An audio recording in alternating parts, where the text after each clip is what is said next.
Hello, and welcome back to the Awakening Philosophy podcast channel. How are you doing? We are exploring analogy. Let's bring everything together. Let's get straight into it. So there is a blackboard, and it's supposed to be here. Here it is. Okay, so what have we been learning from the book that we've been reading? Is it all relative? Well, there seems to be two primary options on the table for we human beings in how we perceive the world, the states of mind that we experience through, and how we relate to the world and our goals and our relationships. The two options are belief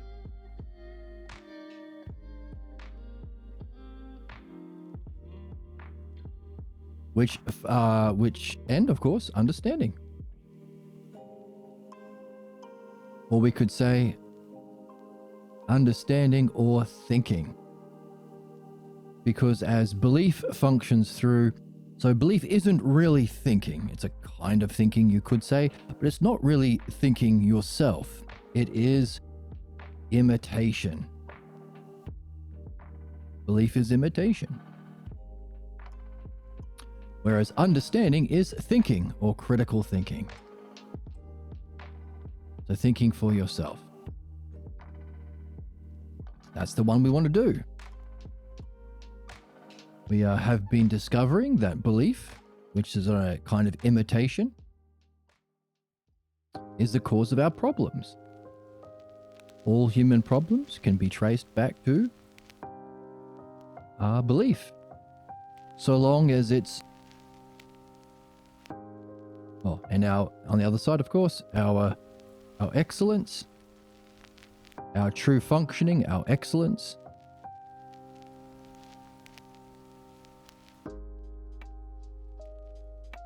and involved in that is our justice, of course, our purpose, the meaning of life, that for the sake of which we exist. All those sorts of things come under the idea of excellence.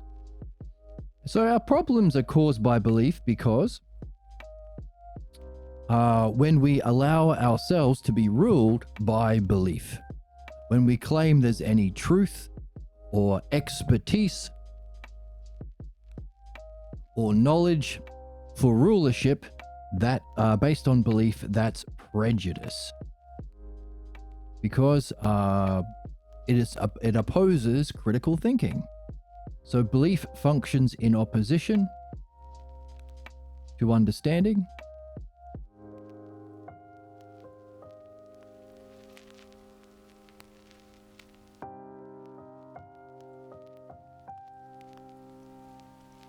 Opposition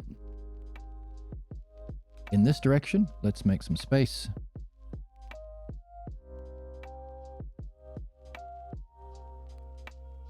Opposition, whereas understanding can function beneficially. You can use understanding to help people who are stuck in their beliefs or are living in problems caused by their beliefs.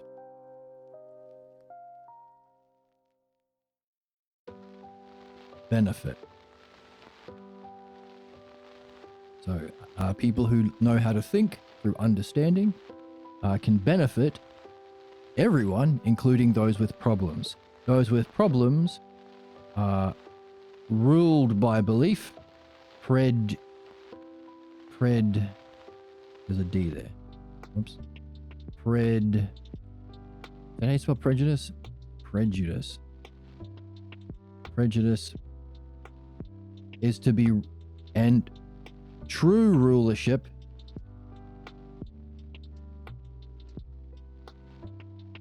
from understanding.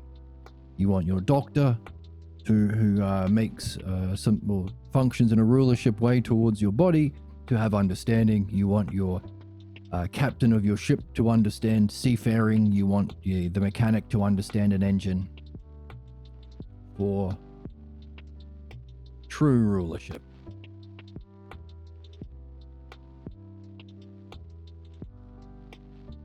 And what we've been reading in the text This even applies when you have one subject under your rulership, our soul. So prejudice is to claim that belief has any rulership or claim to rulership, knowledge, benefit, expertise, those kinds of things. And thus, so long as we allow certain people, like in politics, we allow believers to rule. In religion, we allow believers to rule. And in capitalism, we allow believers to rule, and they only ever do bad things. They sweep death and destruction across the world. They function in opposition and harm. Is the functioning of belief.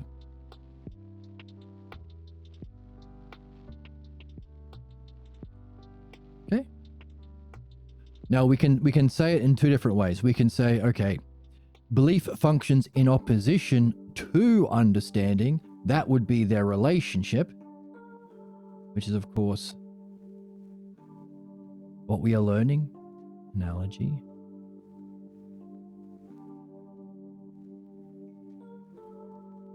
Whereas understanding, when functioning towards belief, can heal.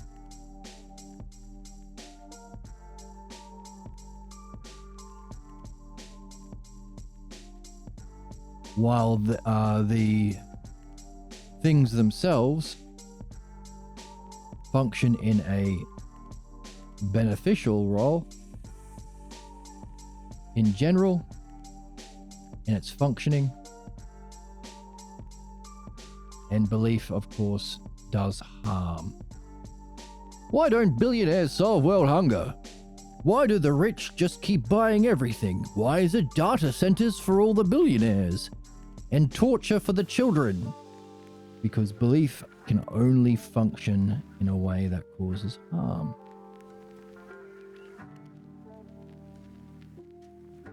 Therefore, we could discover our purpose as intelligent beings who, in childhood, get beliefs about self and reality.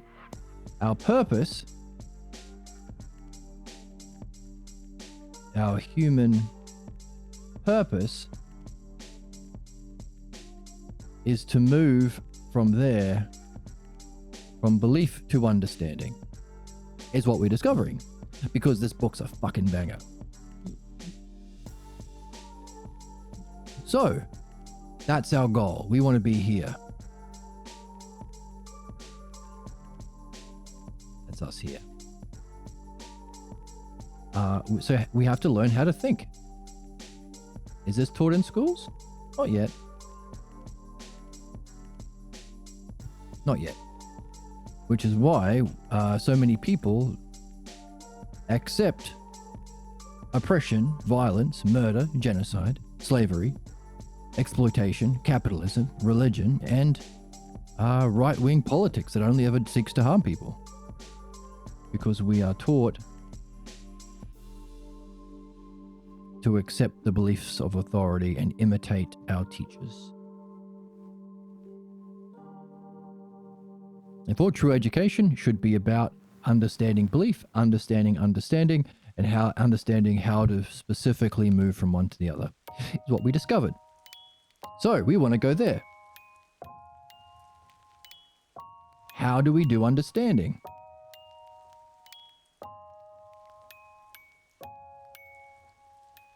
That's our question. How do we do understanding? How do we think? Well, in reality, you could say there are only two things. So in reality, there are two things only. What are those two things? A bit messy. The first thing is clean handwriting, and the second thing is messy handwriting. Those are the two things. Let's do it a bit neater.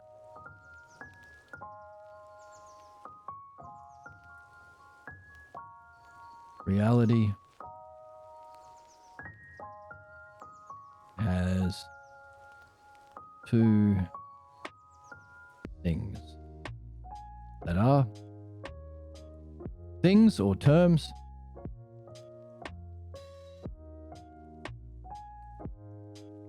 And relationships between things.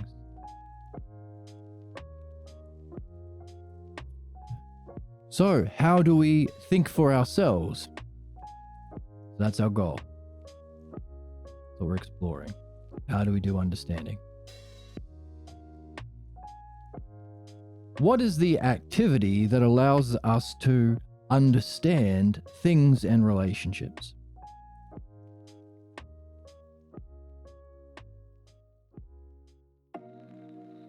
Well, hello.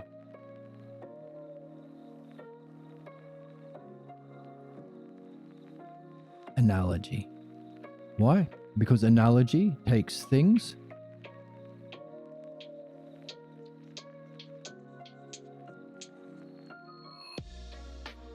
A to B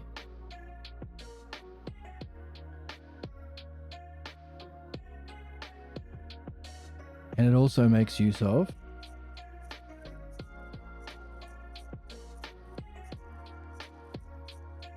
relationships. A is to B.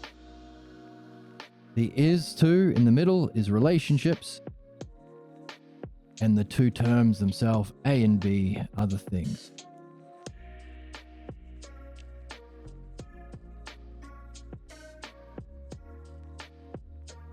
So we can explore how a shepherd relates to his sheep, which we may not have been able to do before we had language and the ability to use logos through language thinking. There's a certain relationship between shepherd and sheep, so we can arrange the terms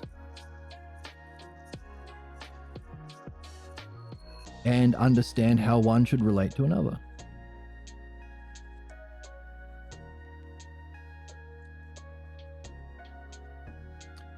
We can even discover that there are more terms. So we can say, hey, also the shepherd might have a dog and sleep in a tent, and so on. That's called an extended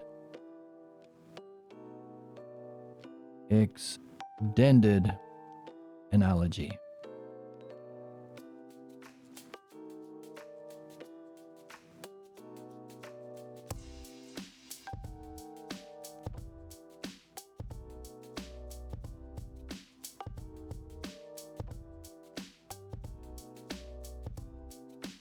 But an analogy doesn't just allow us to arrange the terms and relationships to nail down and think about and have for ourselves, nail down in our own understanding what we do know. It also allows us to explore what we don't know.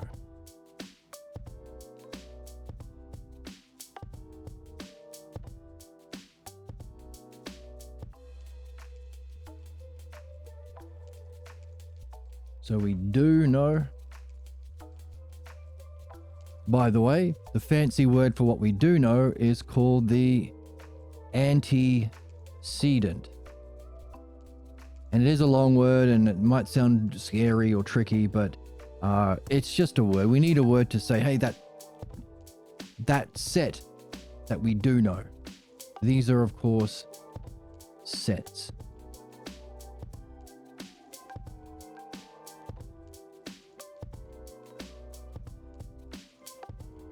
The set of things we do know, antecedent. So we may be very familiar with how a shepherd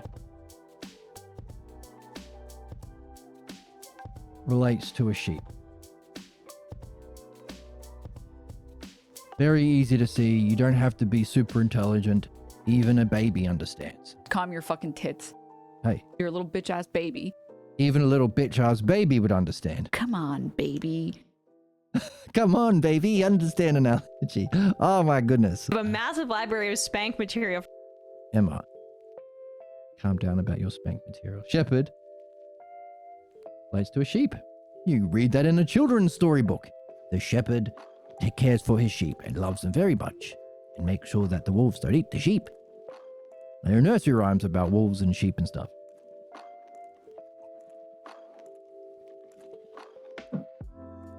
But we can also explore what we don't know. What color?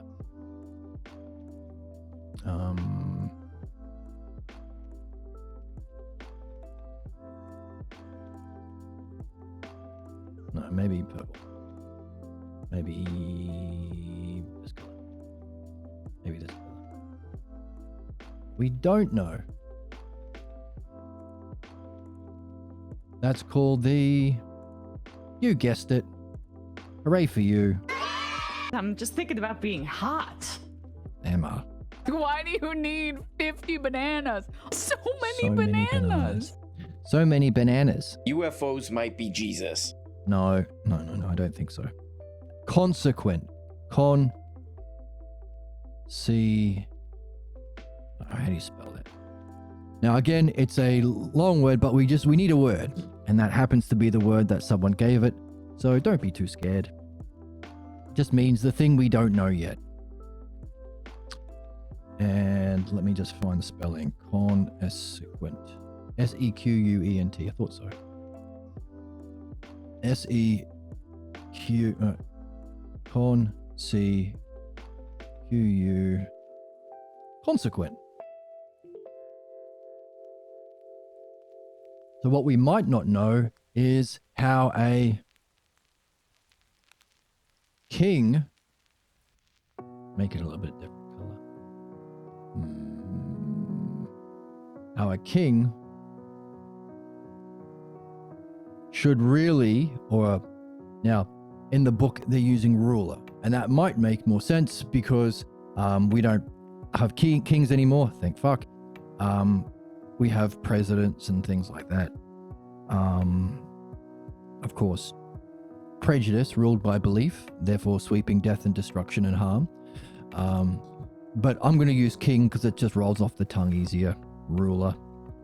But also we use the idea of rulership in a different way. Like up here, we use rulership. True rulership. So I'm going to say king. Yeah, but any kind of ruler over a people, or ruler of a people or society works. But, so we don't know. What's the ideal? Hey, we don't know yet as a society. Just seems to be who can fuck people over the most. Manipulate the media industry, getting money from billionaire genociders and child abusers, and use that money to manipulate public opinion to get people to vote against their own interests for them. That seems to be what it means to be a ruler. But of course, that's because we don't understand it yet. We don't know. That is C is to D. King is to subjects, we will say. And of course, in the middle, we have double dots that indicate a relationship between sets. So, we want to learn how to do the thing that moved from injustice to be ruled by belief. Injustice. And I know that might sound weird because we're taught in this society, hey, surely some religions are not, what religion means to be ruled by belief. Surely some religions are not bad. The ones I am familiar with. Surely they teach people that, you know, women are less than men and punishment is okay and forgiveness and repentance and all that stuff that allow people to accept tyranny and abuse and violence. But so long as they're not hurting anyone, so long as they keep it to themselves. Oop, pause. Someone's knocking. I'm back. So we were talking about Yes, the idea that we are raised in a culture taught that it's all relative, and therefore we're not taught the difference, so we're learning something new, and therefore it will feel unusual and take courage to tell the truth. In other words, we're taught, hey, respect everyone's beliefs. Now, we don't actually believe that.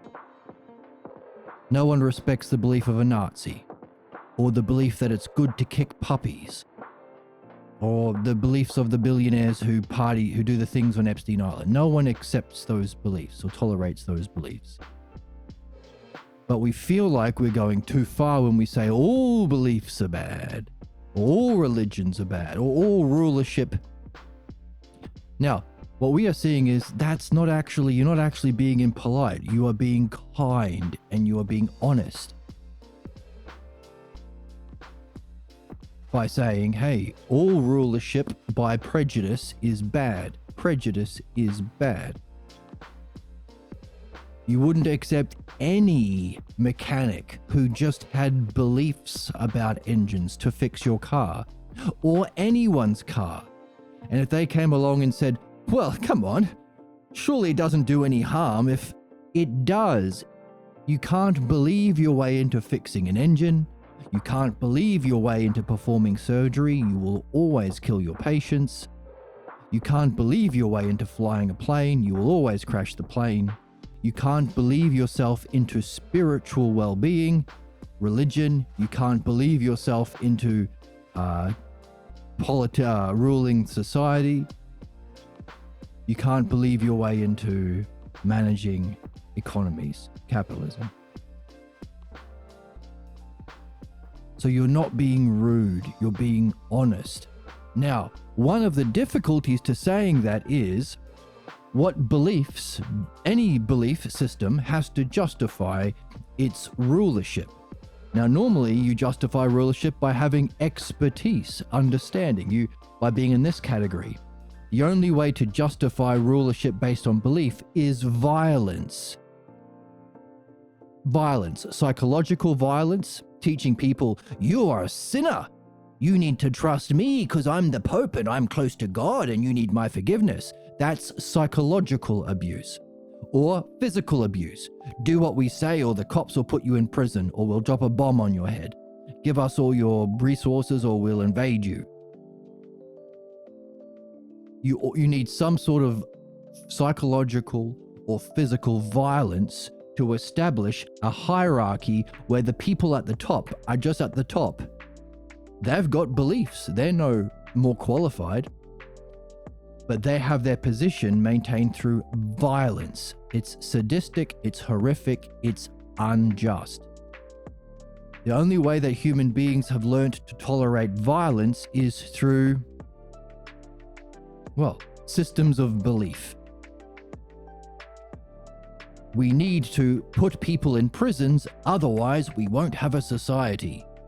Everyone would rape and kill their grandmothers. Bullshit.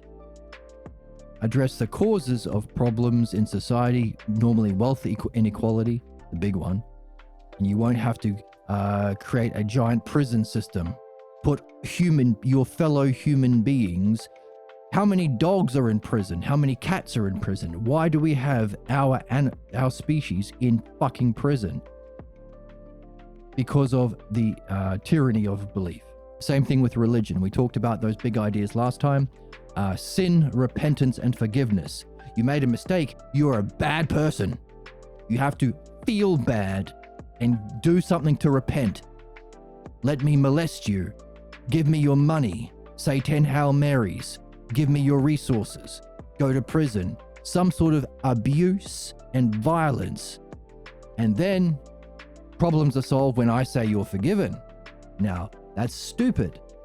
But every belief system, every system that allows rulership by belief, has to have that in some way. Whether it's prisons for human beings, whether it's hell for non-believers, or whether it's poverty and homelessness for the non-capitalists. It's always the same. Now, we know that as we explored any of those things, it would turn out that it would always be unjust and harmful, because we're going to the root. One of the two cognitive functions. One is thinking, one opposes thinking. Of course it's always bad. Now, we're also taught a bunch of lies to justify this violence by teaching people they need religion, they need to obey Trump or Hitler, they need to obey Elon Musk, capitalism, conservatism, and religion. That is, they needed to be a good person. Hang on a second. We could go through every single one of the arguments that justify religion being good in some way, and we will find every single one of them is a lie. The exact opposite is true. Why? Because religion means to be bound by belief. That's what it is. It functions to harm. It opposes thinking. That's what it is. That's what it is. So you can say, oh no, some people need religion to have hope. No. It's the opposite. It harms whatever you need hope for solving. I hope one day I'll solve my problems. To solve problems, you need understanding. You won't get there.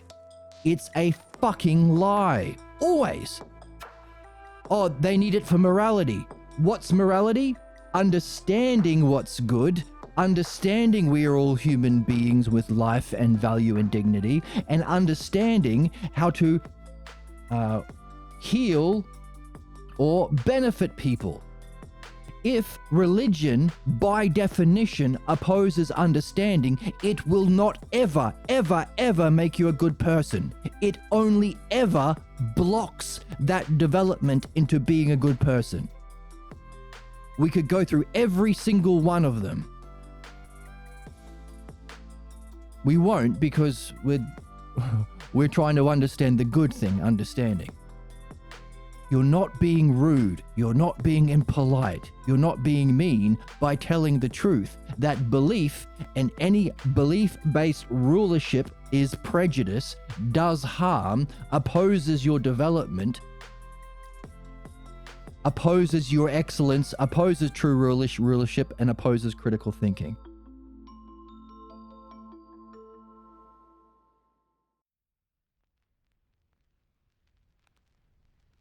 It's honest.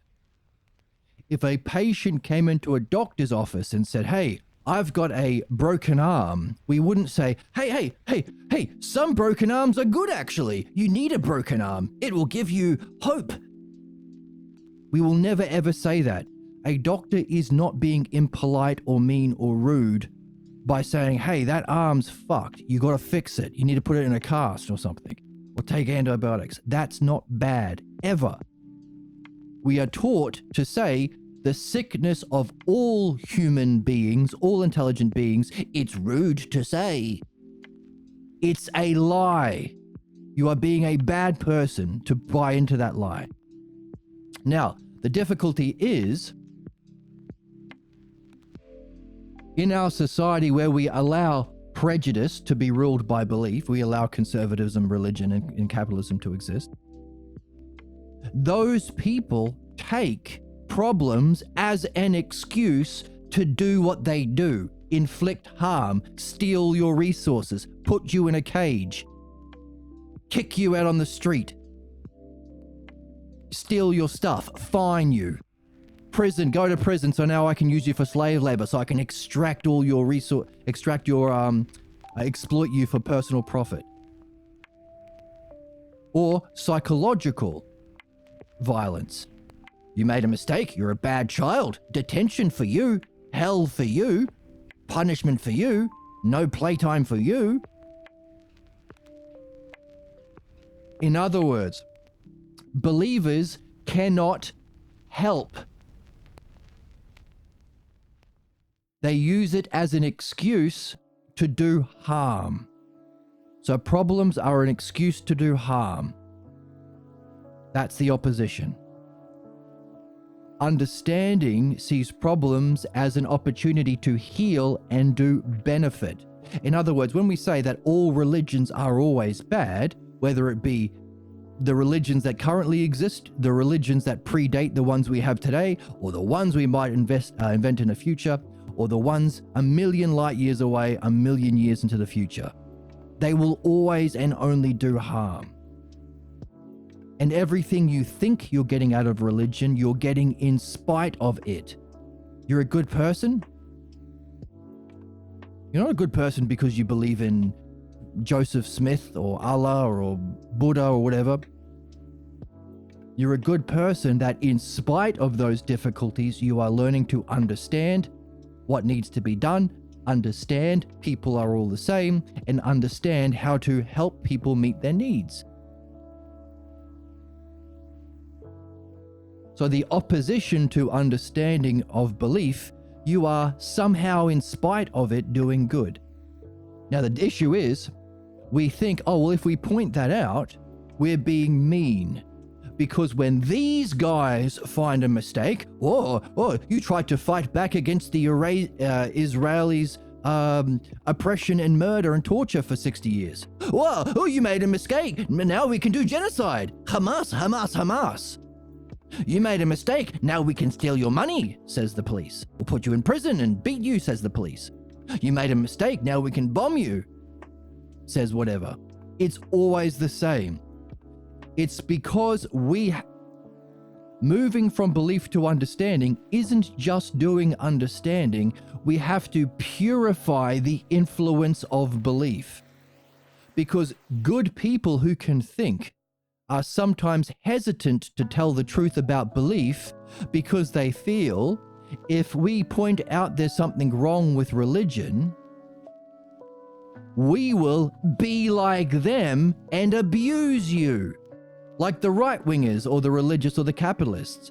You made a mistake, now we can kill black people or bomb brown people or genocide non-religious, people who are not in our religion. That's what believers do. It's not what doctors do. It's not what mechanics do. It's not what pilots do when they see a problem with a body, engine, or a plane. It's not what we do to human beings as good human beings, philosophers, or Hellenic, or lovers of understanding, philodianoia. It's not what we do.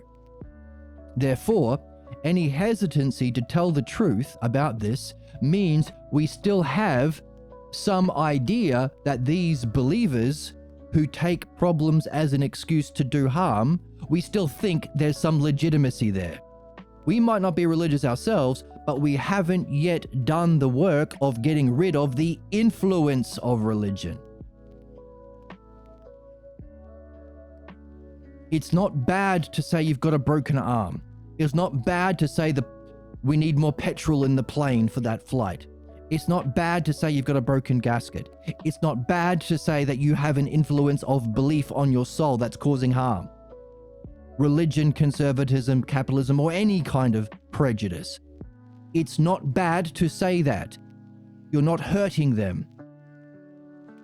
It's the feeling that others use mistakes as an excuse to hurt them.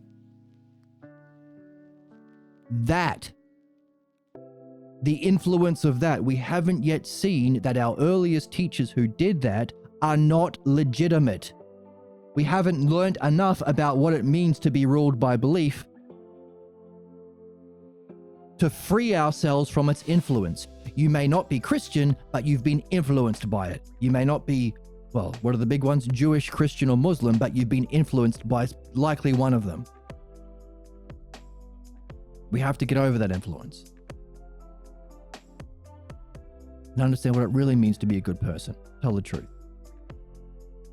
Now, of course, we might have tact about that. We wouldn't lie about religion being good or necessary or needed.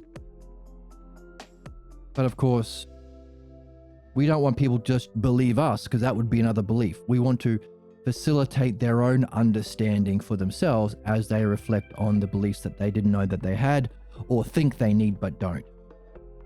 Good bedside manner, we might call it.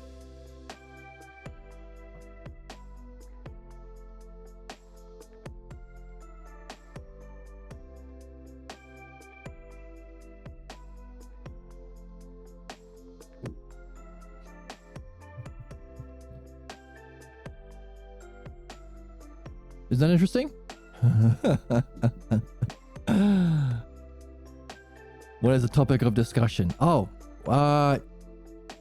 We are understanding everything. We're understanding everything. We're understanding the cause of all human problems and what we have to do to get out of that and stop being unjust and move into our purpose or excellence or justice.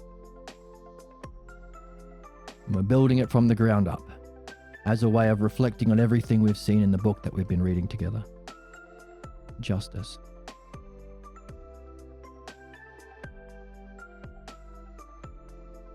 Now, one more thing we're not going to go into it in much greater detail, but one more thing, easier said than done. Well, stick around. One more thing that is worth addressing is when we say, okay, maybe that's the case, that to be ruled by belief is prejudice that is based on imitation. That's the source of all human problems, that opposes your own critical thinking and human development and only functions to harm.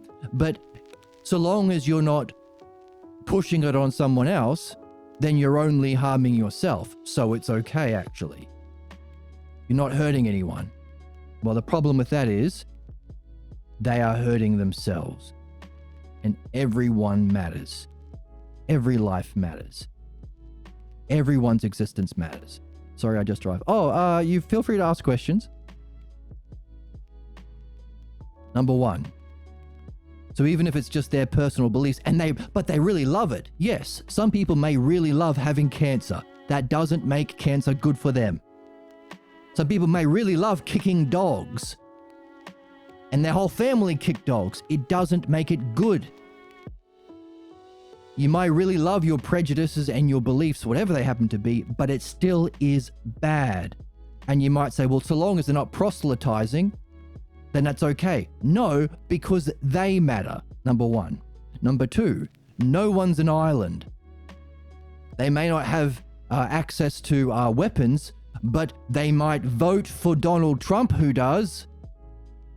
Ever notice that Netanyahu and Trump appeal to the religious? All fascists appeal to the religious believers. Why? Because understanding does benefit. If you want to scam people or hurt people or get people to hurt other people, you always and only have to appeal to belief. War, murder, that's the abandonment of understanding, thinking, and intelligibility. So, yes, Mary might not be out in the streets praying, go praise Jesus or you go to hell, but she's going to vote for Trump or Netanyahu, who will kill people. That's the second thing. She's harming herself, and she votes for dictators who do harm people, whether you like it or not. Number three, Mary may not have a big influence, but she has kids. Those religious beliefs that say that women are less than men and women can't speak up in church or women and caused all sin because Eve gave Adam that apple, tricked him. Not only is she harming herself as a woman, she'll harm her daughters. She'll pass on that ignorance and harm and psychological abuse to her daughters or any of her children, even sons. Teaching these horrible lessons to her sons. And of course, her loving relationships. She'll find someone who has a similar sick belief, prejudice, and they will spend their lives playing out a sick idea of love, further entrenching their soul in their sick beliefs. So it hurts the individual, it hurts any of their children, it hurts any of their relationship partners, it hurts the world in who they vote for, and anyone else they may have influence over in any way. So this idea of sexism is fine so long as, it's just harmless. Beliefs are harmless. Don't talk about politics and religion in this house or stream because they're harmless. Everyone bullshit. That's the cause of the death and destruction sweeping across our land today. Not only believers doing the harm and accepting the rule under capitalism, conservatism, and religion, the rule by belief, imitating past unjust people, but also the inability for good people who have the intelligence and character to actually reflect on what we are doing here as human beings, on the fact we have two kinds of cognitive functions primarily that we engage with. Those good people who can do critical thinking, it's them not speaking up about the tyranny of the most ignorant among us. Imagine any other animal species. Imagine wolves. They were the most sick, harmful, disgusting wolves that want to kill all other wolves and do harm to the wolves and the environment that they need to live in. There might be some stupid wolves who can buy into that scam. But the good wolves have to stand up and say, no, you can't lead the wolf pack. You can't kill us. Shape up or ship out. You're not in control here. That's humanity. We allow the most sick wolves of our species to do the most sick things to ourselves and each other, and establish systems that allow that to happen. Conservatism, religion, and capitalism are the big ones. No other species would allow that. So it's not just the believers doing it, the believers following it, it's those who have the capacity for understanding not telling the truth. Because it's impolite. Who told you that? No one with understanding would tell you it's impolite to speak up against injustice. Literally, in the Republic, they say, look, you are not a good person unless you oppose two kinds of lies. Someone who opposes lying, great, that's absolutely necessary. You are not just unless you oppose injustice. But you cannot reach your excellence and become a just person in the Republic unless you also oppose the unsuspected lie, what we would call the pathologos. Our deeply held root unsuspected false belief, influenced by our society, our religion, our culture, our time that we were born in, and our parents especially. But the one about ourselves that causes our unsuspected, our false beliefs about what is good and true and just and beneficial. In other words, if belief is the cause of all human harm, opposition, violence, sadism, so that opposition comes in violence and sadism as well,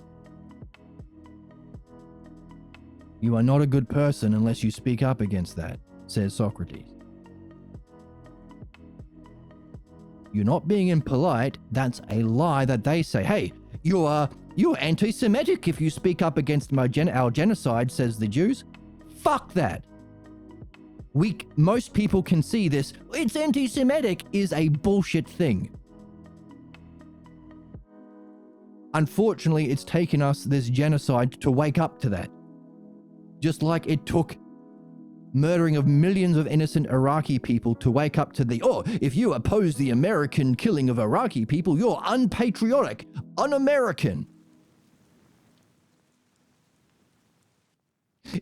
what we are slowly waking up to is if you oppose capitalism, you're a socialist and communist, you're bad. There is always a teaching from these belief-based groups that if you oppose it, you are innately bad, impolite, un-American, anti-Semitic, woke. There is always a word that tries to fill good people with guilt for telling the truth.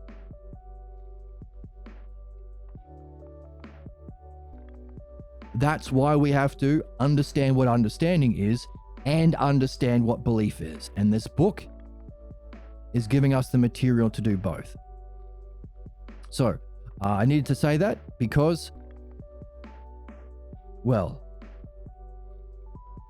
it can be difficult because there are only the most handsome man on Twitch. Oh my goodness. I would scoop the moon in a cup. In a cup. For you, for saying that.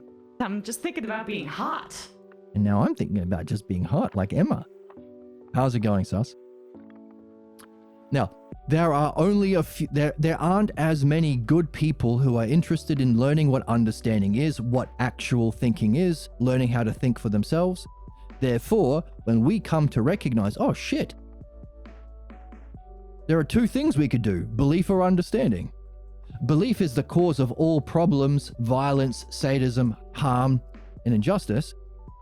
And understanding is needed for true rulership, excellence, thinking, and benefit. That's weird. Because I was told everything is relative, and it's impolite. And who am I to say that all religions are wrong? There are millions of people who have been scammed. So it's worth saying and explaining that that isn't the case. Because those few people who do come across this channel and stay with it long enough to learn this, it's important to say, no, you're not mistaken. You're not crazy. What you're seeing on the board is true. And you're not being anti-American to speak up against murder. You're not being anti-Semitic to speak up against genocide. You're not being impolite or rude to speak up against all systems or groups or cultures that insist you be ruled by belief, be it religion, capitalism, conservatism, or any belief. Always, you want the doctor to have understanding of medicine. You want the pilot to have understanding of how to fly planes. You want the mechanic to understand engines. And you want anyone to rule society. Your soul or your relationships has to be based on understanding, never belief. So worth pointing out. I'm okay. I ate a lot of food. Yum, yum, yum, yum, yum. I don't want to eat a monkey. Don't eat a monkey. Had a nervous breakdown 2 or 3 days ago. Oh, that's not good. You're a little bit. I'm not an idiot. That's what keeps you in the Matrix. And just remember that being an idiot keeps you in the Matrix. I don't know how that will help, but that's what Enema said. That strange priest who ambushed me in the confessional and stole my money was a scammer. You say to him. That was the wrong answer. Why the woman on the screen not have a perfect laugh for me get horny? Why? Okay. I don't know why the streamer doesn't have a perfect laugh for you to get horny. I'm so unsettled. I am so unsettled. That is very unsettling. So, I'm still enlightening my inner idiot. No, she's not talking about you. To you, she says... It's just getting Whoops. butt to butt. She wants to go, I what? want to peg a woman. Oh my goodness. I think that's what Emma really feels about you. So, that's a little aside talking about belief, and let's get back to what we are doing. Understanding. So how do we actually think? If that's what we are supposed to do as our human purpose, to move out of belief, where we are sad, do sad things, that's us being sad over here, and into understanding, how do we think? Well, there are two things in reality. Only two things. There are things and relationships between things.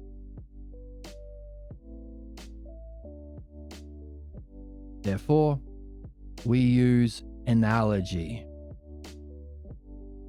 Analogy is how we arrange the things and their relationships. Now we can simplify A and B to represent any two things. Like a shepherd and a sheep, they're two things. And we can arrange them and their relationships.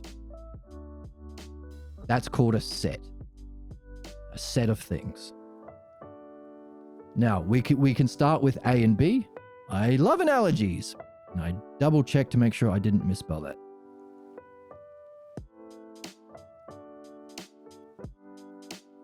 What did it say the first time? The more holes, the better. You love anal orgies? Is that what you said? Suck my dick, hello? Hello, Dumb bitch. dumb bitch. Hey, don't say dumb bitch. Look at this broad. You love anal orgies. Okay, that's good. So, a shepherd is a thing, a sheep is a thing, and there's a relationship that we can see. So, that's how we arrange things in relationships, analogy. We can extend the analogy when we realize actually the shepherd has a dog as well and a tent. And there's a different relationship. We call them sets. So not only does analogy arrange what we can see. Lol, no, analogies, metaphors, stop trolling chat. Streamer is trolling me. Oh my goodness. Come on, dude. That's too vulgar. It is. It was a bit vulgar. I apologize. That was the wrong answer, dumbass. That was the wrong answer. Jesus. Jesus Christ, Emma. And Emma was a bit weird too. You're gay if you don't give me everything that's in your wallet right now. Oh my goodness. Emma's trying to get your money. So, we arrange the terms of what we do know. We do know about a shepherd and a sheep. What we do know, that set is called the antecedent. It's a funny word, but it just means what we can see, what we start with. So not only does it get us to arrange what we do know, the antecedent, analogy, I mean, I'd be gay for Emma, no problem. Yeah, of course, so would I. They're secretly turned on by it. Oh my goodness. We are turned on secretly. That's so funny. Yeah, it's a bit funny. So, we can arrange and think about, arrange our own thinking, moving out of beliefs. We're not just imitating. We are thinking and understanding how things, what things are and how they relate, how they're ordered. Hey, there is a kind of a hierarchy in reality. A tent isn't as important as a shepherd. A dog might be more important than the tent. A sheep doesn't rule the dog. The relationship between shepherd and dog is like a dog is the helper to the shepherd, not the sheep. So there is a hierarchy of terms, not the false hierarchy of prejudice and belief. So this is how we think. So the antecedent is what we can see, but also analogy allows us to learn new things.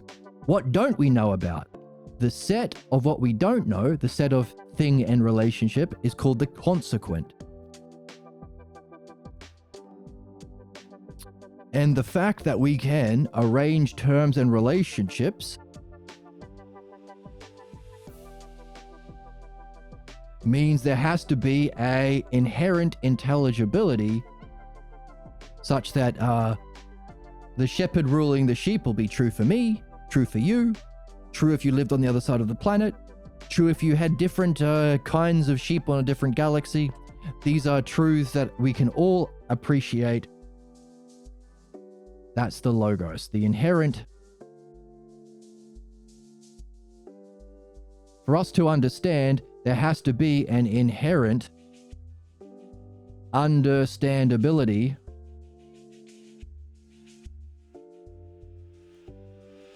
or fancy word for that is intelligibility. Space sheep, yes, space sheep.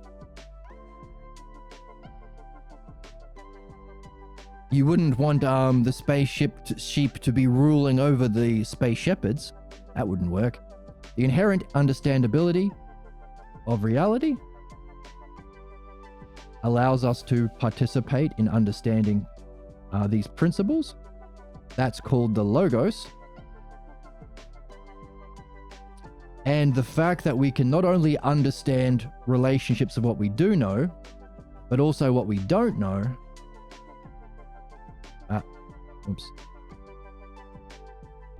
Oh no.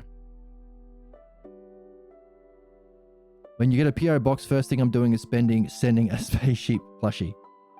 Sure, that'd be fun. What are my plushies? Oh, what is that? Coyote? Dog thing? And a seal on my desk. And a chicken. Yeah, it's cute. Cute seal. It's fluffy. Look at him. I was watching a stream the other day, Limmy on Twitch, and he was going on a rant about how it's bad if you have plushies on your stream and you're an adult streamer. And I thought, well, fuck you. I have a dinosaur that is my guitar stand.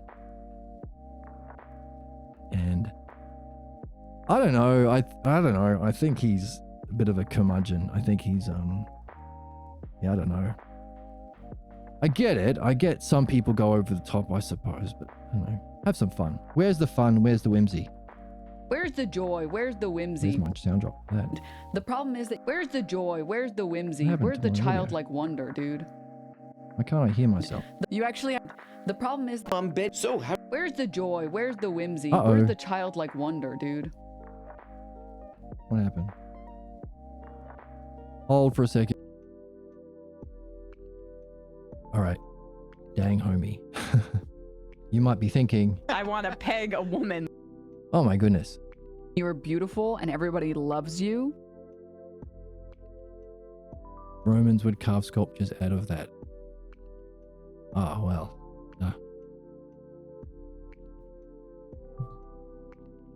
Shucks. All right. Enough nonsense for the chatters. to Calm butt. down. Be a reasonable gooner. Queen of gooning. Okay.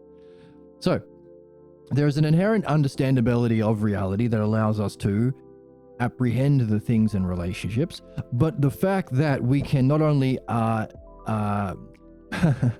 not only make sense of what we can see, we can also discover what we can't see. That means there is a principle of reality as above. Maybe a different color. As above, so below. For there to be analogy, for us to discover things that we don't yet know, using analogy, there has to be a principle of as above, so below. Or you might have heard microcosm, macrocosm, or creation. The creation of everything happens via likeness. The creation that is below the painter, the painting made by the painter, is something, has some likeness to the creator, to the painter.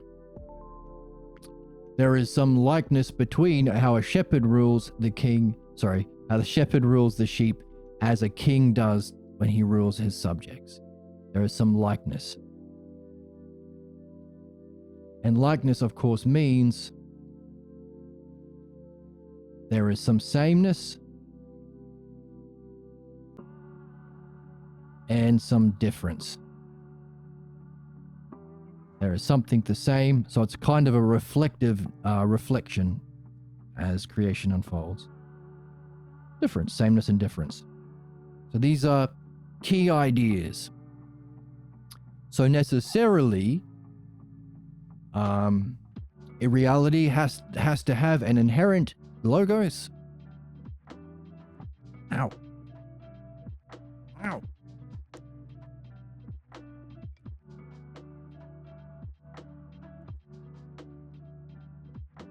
There has to be an inherent logos, intelligibility. And we also need the primary ideas of sameness and difference, and likeness as the primary ideas for creation and reality to exist. And also for us to apprehend through analogy. So there we go. That's how we understand. We arrange things, the two things in the universe, things in relationships, what we do know, the antecedent, and then we reflect on what that might tell us about what we don't know. So not only can we learn about we can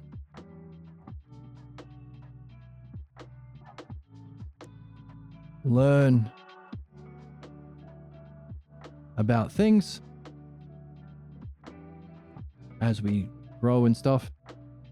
We can also learn about reality. Let's move over a little bit. We can learn about reality itself when we reflect on the principles that are necessary for us to learn the thing. So 2 levels of self-reflection. Learn about reality itself.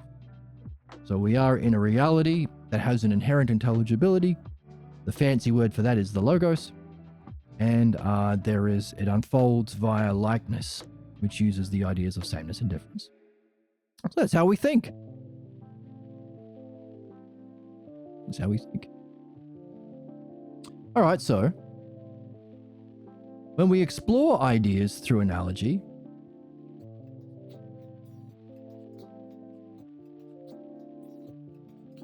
again, we can have an extended analogy, or we could just take the most simplest form, shepherd is to sheep.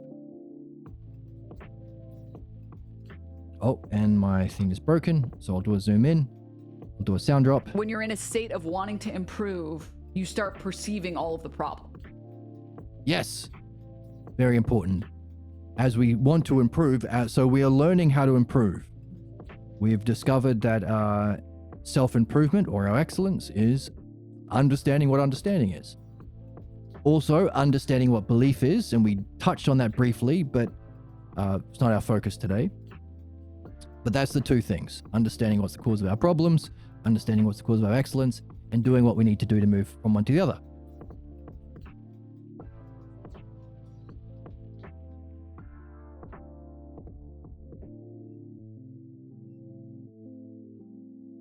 And as we do that, we will surface because belief functions in opposition to understanding and thinking. As we are going through this process, you will be experiencing some sort of counterattack from your belief. As the Oracle tells us, when you're in a state of wanting to improve, you start perceiving all of the problems. The thoughts, the words, the voices, the images, the little dramas and fantasies that you have that distract you from this, that tell you can't do it, are the echoes of belief that are functioning to oppose your benefit, that are imitations of someone else because you didn't learn those things through understanding. You're not going to magically force. Wait. You actually have to address Wait. personality maxing, or Wait. people don't logic their way There we into go. stupid positions. They Stupid their way into stupid positions. You didn't learn your beliefs. You didn't logic your way into them. You stupided your way into them. So it's an imitation.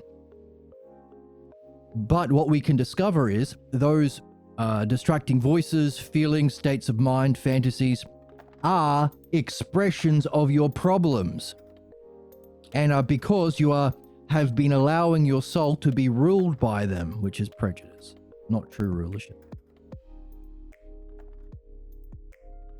So if you are... when you're in a state of wanting to improve, you start perceiving all of the problems. So as you start perceiving those, up until now, you have been listening to them. You believe them. It's just common sense. It's just obvious. That's what happens when you allow yourself to be ruled by beliefs. But now we can recognize them and take notes about them because they're not true. It's prejudice. It's false. It's harmful. It's bad. And just as we are learning how to do understanding, analogy, all of the notes that come up that you've been making about those thoughts, feelings, images, tangents, distractions, voices, once we have understood analogy, we can go back and apply them and understand them, not literally, because they're not literally true, but we can use analogy to unpack their true meaning to free ourselves from our problems. So that's the other way of using analogy. So, in other words, we use analogy to understand what we do see, antecedent, discover what we don't see, consequent, reflect on on reality itself, what must exist, the idea of likeness, sameness, difference, as above, so below, the logos, reflect on reality itself, but also we can take it back to free ourselves from our own problems, blocks, beliefs. So, pretty neat. Super worth understanding analogy then. All right, so how do we understand? What can we do with analogy then? Well, here's the thing. You can make a box. It's just getting hornier as it keeps going on. No, not a horn, not that kind of box. Don't be Come on. disgusting. Don't be disgusting. So we can take A, B, C, and D. There's the symbols, or the terms. Shepherd, sheep, king, and subjects. And we can use this box to see all of the different kinds of analogies we can make. The kinds of comparisons between what we know and what we don't know can be seen here. What do we mean by that? Well, our first one, which is called the verse, by the way, the fancy name that means the first one. A is to B along this line in that direction. A is to B. The way a shepherd relates to his sheep is like some parts the same, some parts different. The same direction, but on the parallel line. So this way.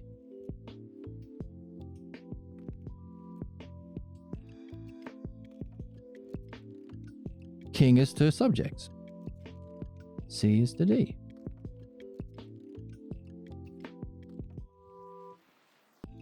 Or you might be the sort of person who knows more about the king and subjects.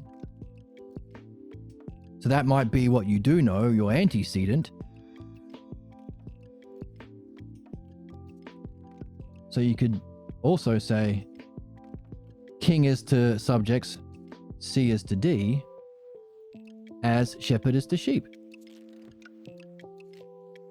In other words, we use this box to say, hey, parallel lines in the same direction. We could also get the yellow thing out and say, well, how about back the other way?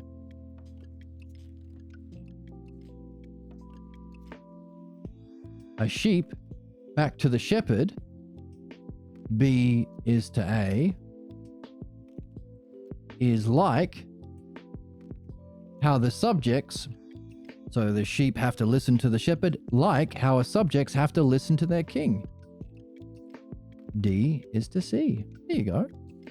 Or you may have grown up in a royal family and you don't know much about shepherding, but you want to learn.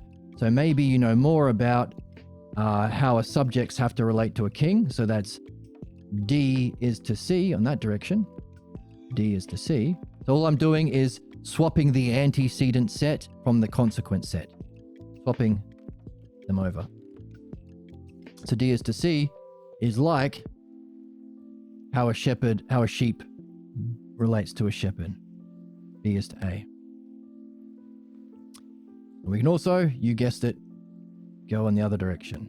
So the other lines on the box. Hey, a king is like a shepherd, C is to A, parallel line, same direction, the way subjects are like sheep, which is, of course, what the QAnon says all the time, and the MAGA say. They say, hey, C as to A, you know how a king is like a shepherd, so too, so same line, like parallel line, same direction, so too, you subjects who follow Obama or whatever I don't like are like sheep.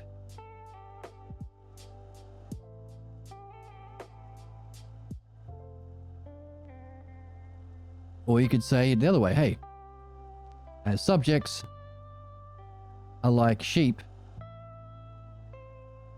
so too, your king is more like a shepherd. Your leader is fleecing you. King is like a shepherd. So as we go through this, we can see that all you have to do to create a metaphor and a simile is take any one of these sets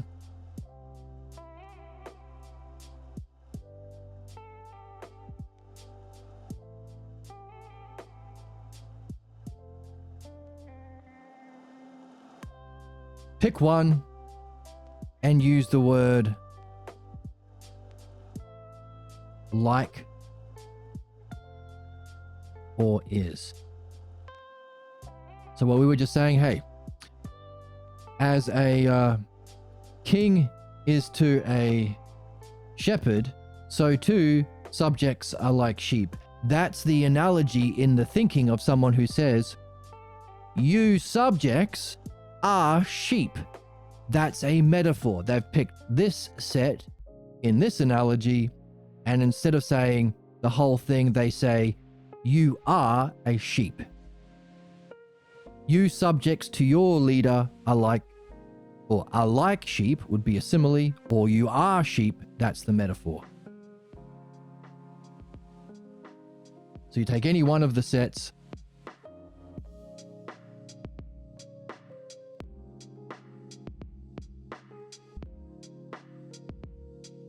and you use the word is, and you've got a metaphor, or you use the word like. So let's pick this one. Hey, just as subjects can be seen as sheep, seen to be like sheep, so too your king, you follow Obama, he is just like a shepherd. He's fleecing you for your taxes or whatever. So we just picked out this and said, hey, your king is like a shepherd. Now, when I say, you can take the extended analogy. You could say your king is like a shepherd and Obama's secret police are like sheepdogs. That's the extended analogy.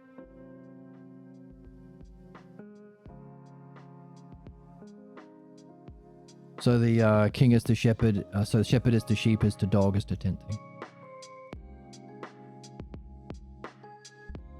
So if you say you are like, your king is like a shepherd, that's a simile. Which means we know how to create our own metaphors and similes in our own creations, but also if we're reading something like the text that we read or our dreams, and we come across a metaphor or simile, we know our job is to figure out the analogy behind it. In other words, if we know an object in our dream,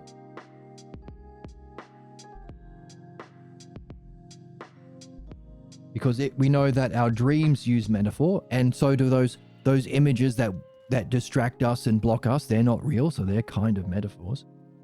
So our dreams,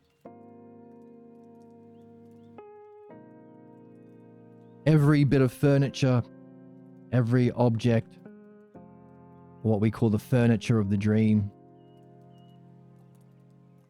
furniture of dreams, are metaphors.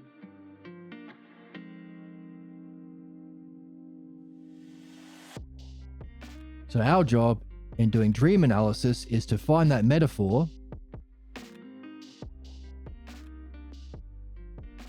that they're given. So the given object represents what? And that's so we have to figure out. And also, what's the consequent? What's the entire analogy that the dream maker knows and is using in the creation of your dream? Same too for Christopher Nolan when you watch a Christopher Nolan movie, when you watch The Odyssey. What are the objects metaphors for? If so, what's the real meaning? So finding what the object is a metaphor is the first step, and then finding what the higher meaning or the consequent he's trying to get you to understand is. Fun? All right, we've got one more direction on the box to understand the kind of relationships that we can explore legitimately. We could go back the other way. A shepherd is to the king. A is to C.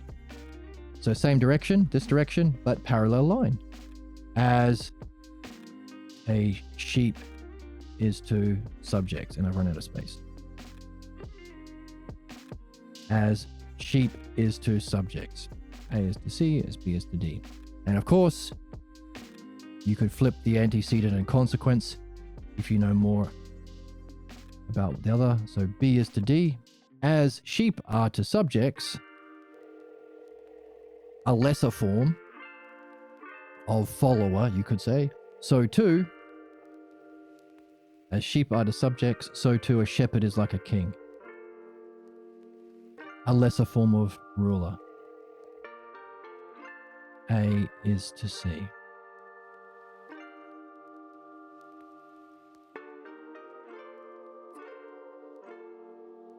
So, we get 8 possible permutations. What's missing?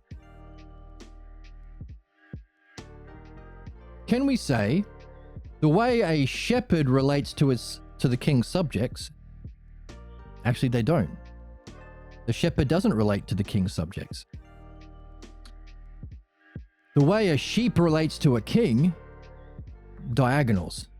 No, sheep don't know about a king. King has. The way a king takes care of the sheep, a king doesn't busy himself with sheep.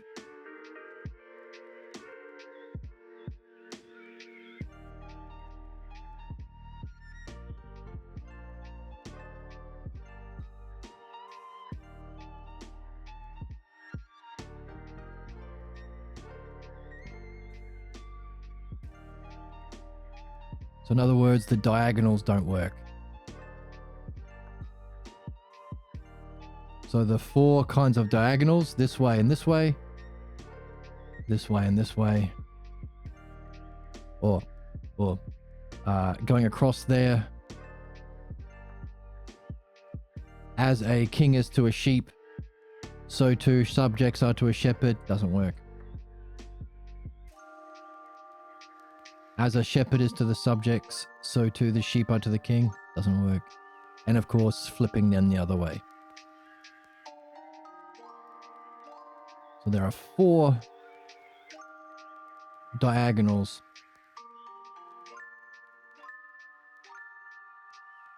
that don't work. You can't say as a shepherd is to the subjects, so too the sheep is to the king. What does that even mean? Doesn't mean anything. They don't relate to each other. And you can have fun testing that for yourself.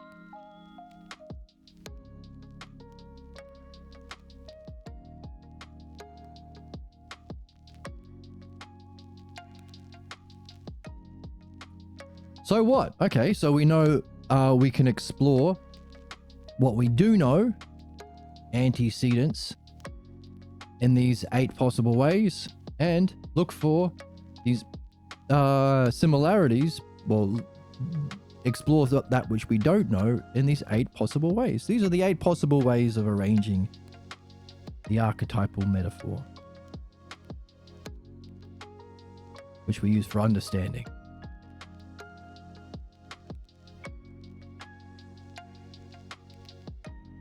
What we could do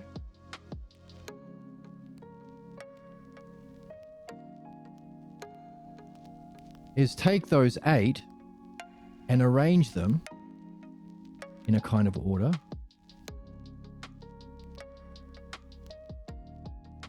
A is to B as B is to C.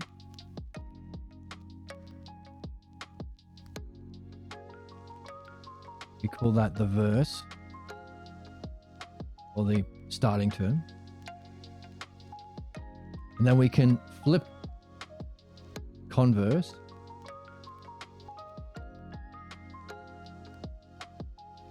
Sorry, my mistake. A is to B as C is to D. And converse means you flip the shoes. The sets stay the same thing, but you change the feet, because converse is a type of shoe. So B is to A, flipping those two, as D is to C. Fancy word for that is converse. Inverted Nintendo, and your brother has your Nintendo Switch, and he's holding it upside down because he's being silly. Oh, fuck. Oh, fuck. That's when we reach across to the other side of the room and grab that. So the invertendo of the verse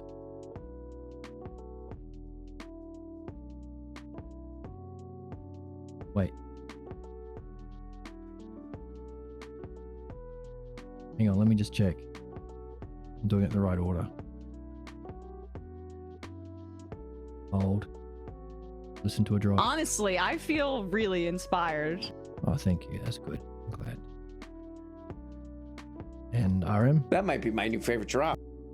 I'm glad.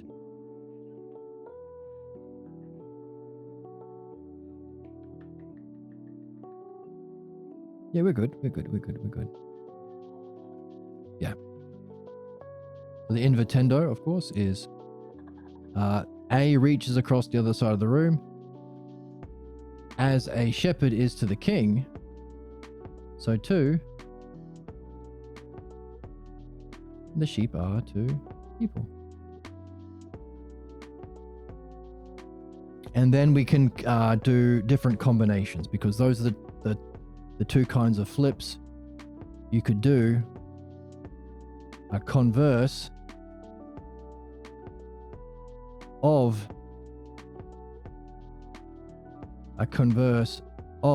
the invertendo. So flip these 2 shoes around. C is to A.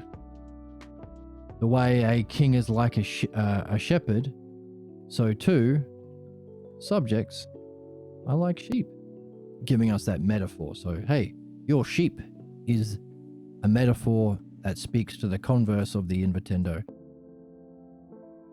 of this analogy, behind the thinking of those people who call others sheep, who are following different leaders.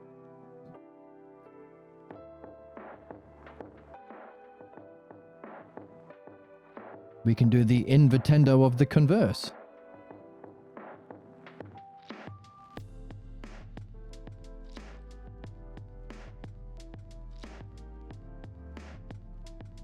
Invertendo of the converse. That this converse have B reach over and grab D. As sheep are to subjects of a king, so too a shepherd is like the king himself.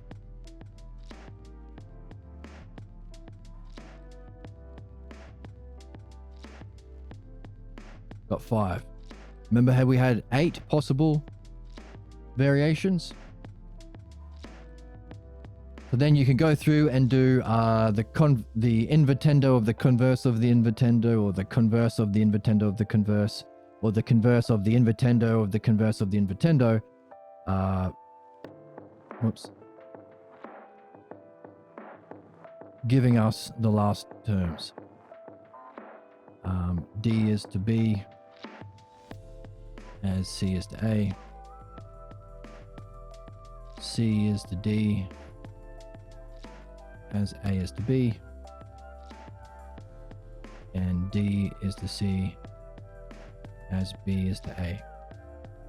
Why do we arrange them all? Well, first of all, we're going to make sure that they're not slanty. Why are they so slanty? Move that over here.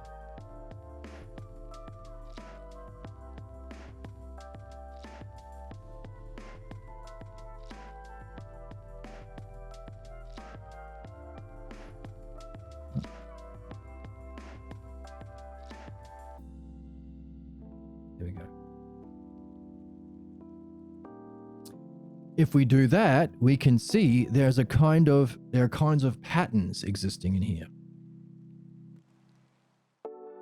Hey, look. This box here. Oh. This one. This A, B, B, A box also exists down here. A, B, A, B, A. So too, this box here, the CD, CD, or DC, CD, is down here, giving it a kind of balance. Isn't that interesting?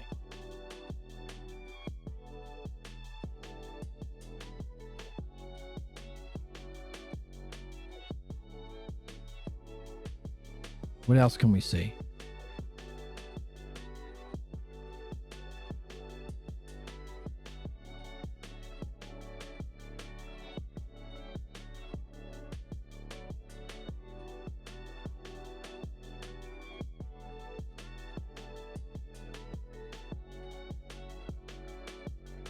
We also see the middle terms. I didn't draw it very neat, but the middle terms, A, D, A, D, are the extreme terms brought into the middle.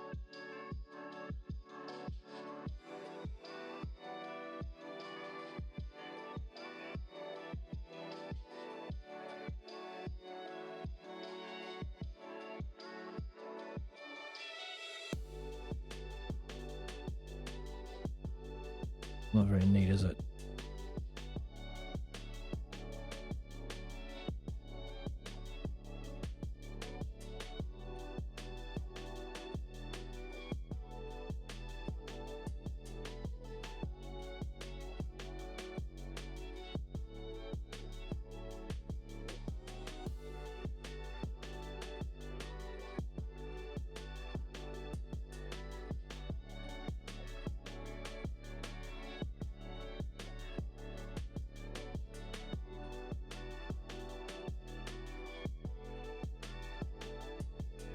We see there's a line of symmetry.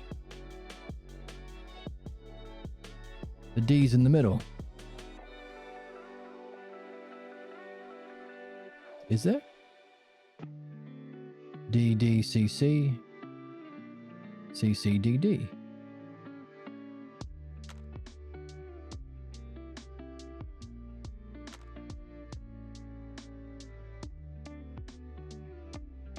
It's too messy to find the lines of symmetry, but there is some symmetry in there that you can find yourself.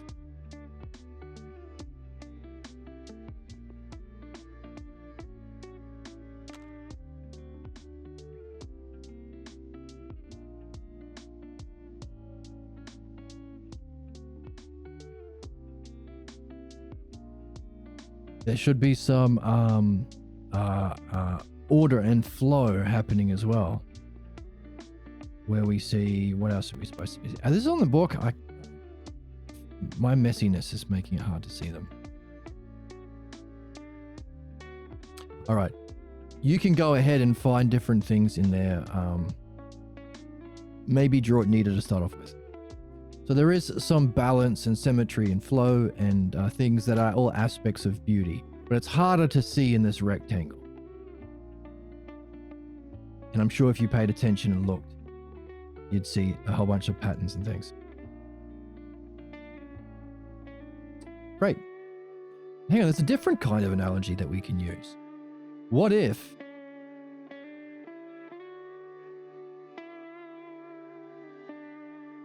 we had a mean analogy? That is, A is to B, but the same term B has a different role in a different set. And the one that we're using is from the Symposium as the female master of the logos. That puts an end to sexism. Women are inherently different than men. Well, they are different, but can't reach the same heights, whatever, as men. Bollocks. Socrates' teacher was a woman. So anyone can master the logos.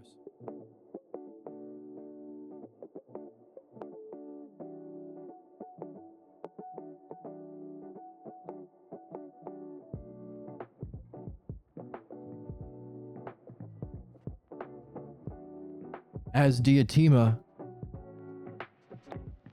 taught Socrates, the student,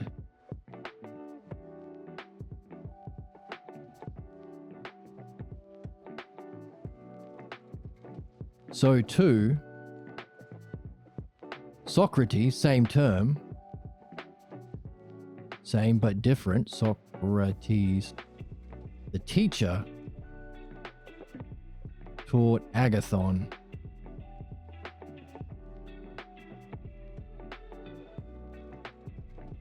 Now, I remember just now, yesterday or last episode, I was describing Agathon as the drunk guy that came in. That was Alcibiades. Agathon was the actual guy that Socrates was teaching. Alcibiades didn't seem that interested in learning. Maybe that's for you to figure out.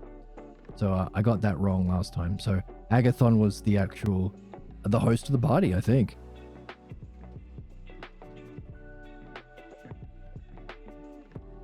Just as we did a box. Emma? Butt to butt. Hey. Oh, fuck. We can do... Oops.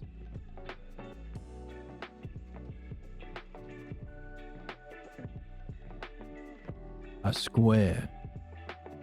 For mean analogy. So as we did a box for the archetypal analogy, we can do a square to find all of the things. We're learning understanding, by the way. We're learning how to think, as our purpose is. Which also we use to purify ourselves from the cause of our problems. It's a win-win. It's a win-win. Just reminding everybody of why we are spending our time doing this. You could say A,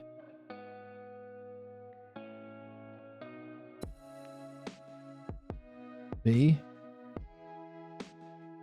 as that's the antecedent and the consequent, B is to C, or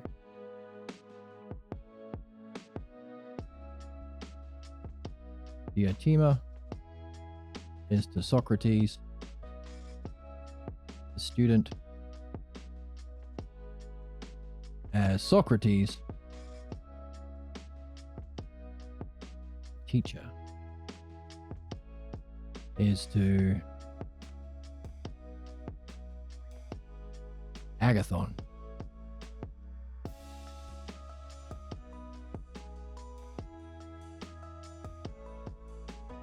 Agathon. Let's find the combinations. So this way and this way. Let's start with Diotima. Let's go this way. Diotima is to Socrates, A is to B.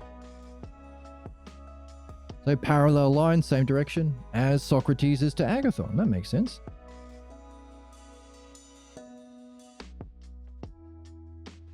A is to B as B is to C. And of course, we can flip it around as well.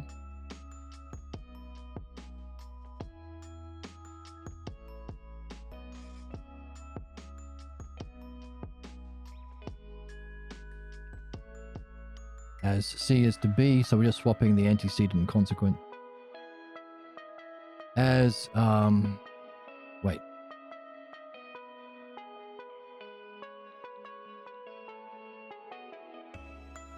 As B is to C,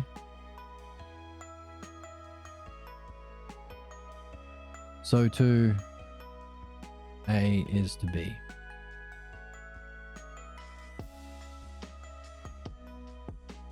Same thing. It works.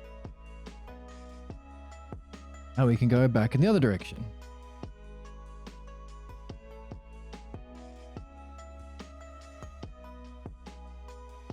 As Socrates is to Diotima, student, so too,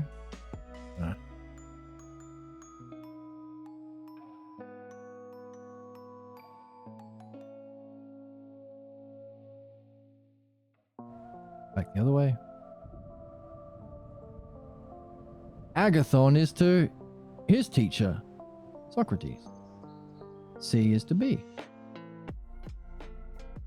And of course, we can swap the antecedent and consequent around. So as Agathon is to Socrates, so too Socrates, the student, is to Diotima.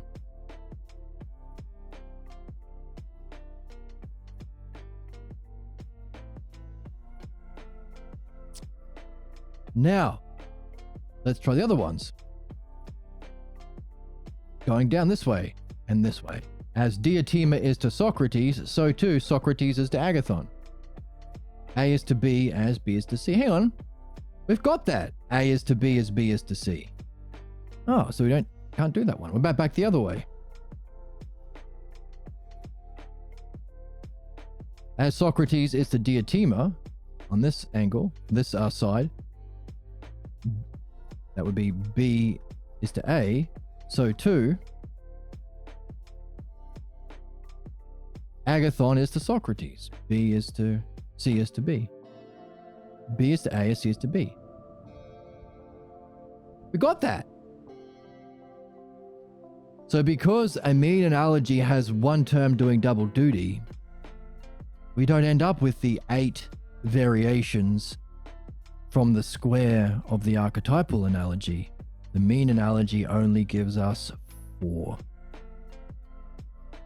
Isn't that interesting?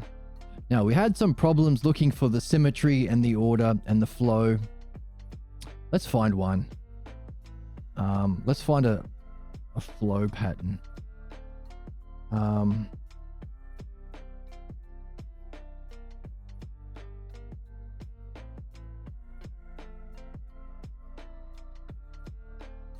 we have A, B, C, D, and then back the other way. D, C, B, A. But there's a big jump in the middle. And then A, B, C, D, and D, C, B, A. So there is a kind of flow, but there's a big chunk in the middle. Just as we looked for the symmetry, didn't we? And we saw that there was a line of symmetry somewhere. There's these D's in the middle.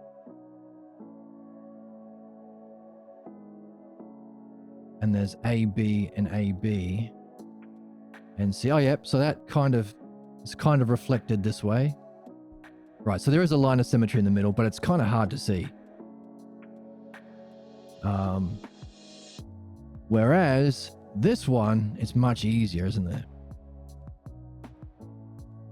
So we have the balance of the balance of the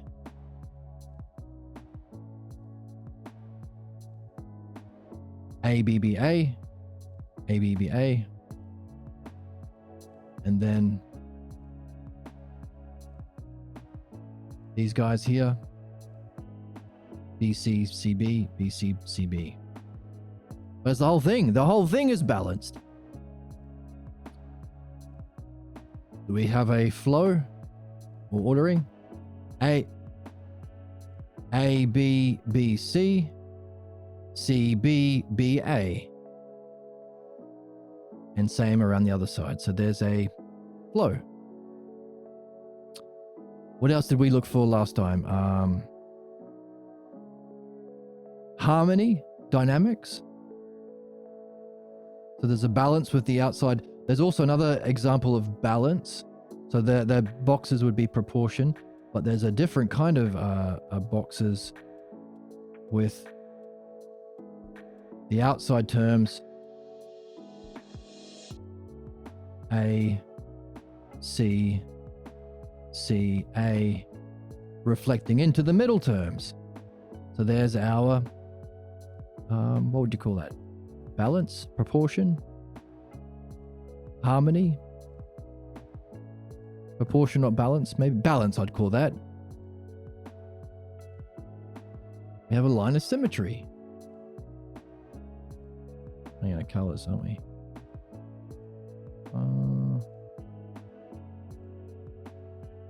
There's our, oops, line of symmetry here.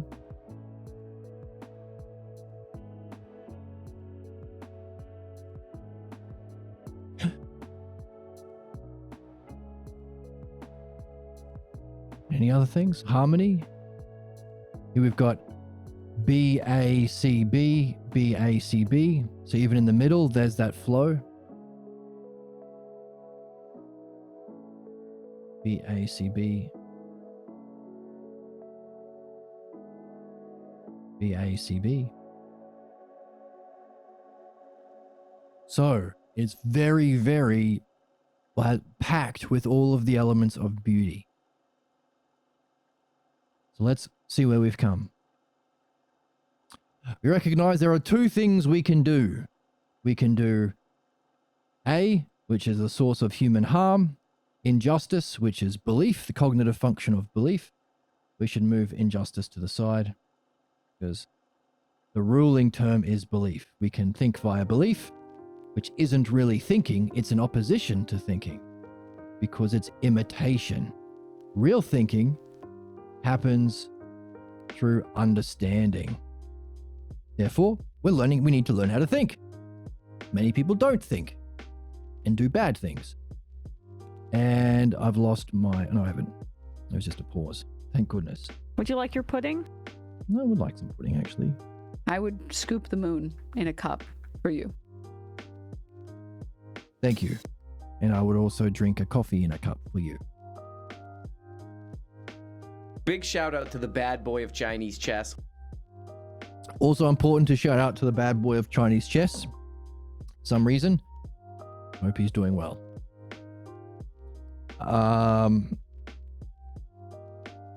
So yes, understanding is what we're here to learn. So how do we think? Well, reality are two things. Things in relationships. We think for ourselves by recognizing those things and their relationships and ordering them so we can see them, we can use them, we can think, and we can function with them. It's that thinking that allows us to do good, heal, or benefit, and reach our excellence and true justice and be a true ruler of anything that we're ruling, especially our soul. Analogy does.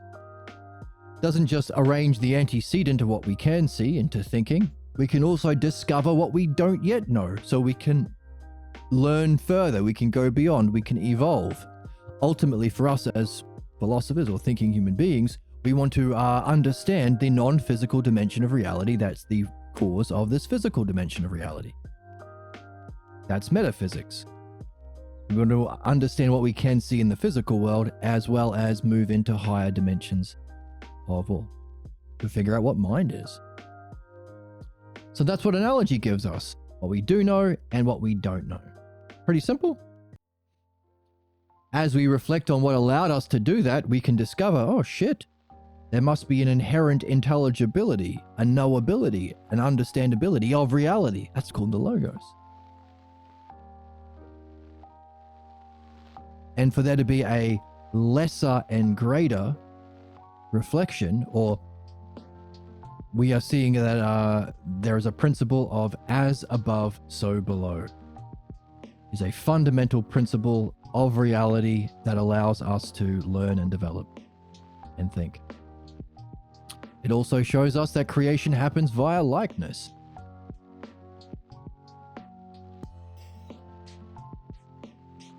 That is,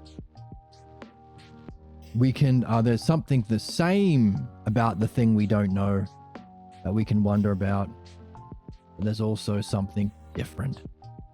There's a new thing, or a new dimension, or a new level, or a new set.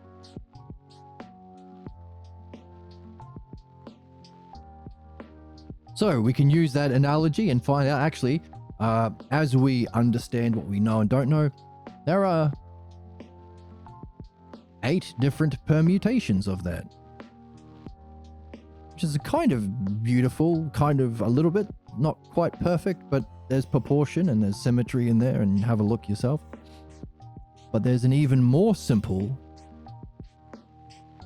kind of analogy when you can make it even more simple and give the middle term doing double duty. That's called a mean analogy, which is even more beautiful.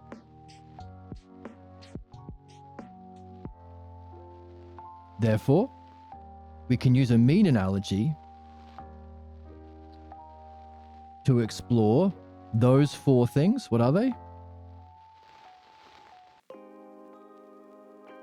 The A is to be, I'm just copying this box out. A is to be as B is to C. Explore the relationship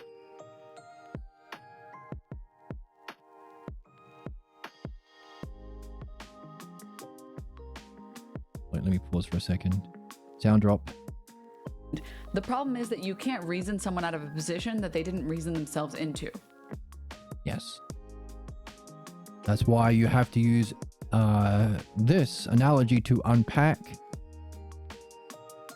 the message about who you're imitating. You can't reason someone out of a position they didn't reason themselves into, because belief comes not from reasoning or critical thinking. It's imitation. So, wonderful point by the Oracle. Crazy hot babe. All right. Well, maybe, but also a good point as well. Thank you, Oracle. Honestly, I feel really inspired. She's inspiring all of us. This is why I love this channel, man. Okay. What were we looking for?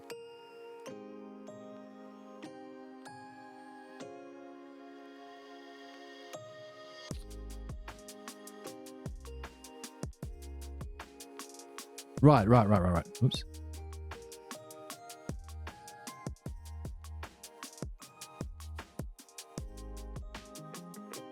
I have to buy my mouse thing. Oh, fuck. I've run out of free use of my mouse thing. Oh, go away. Alright, I'll find a better thing.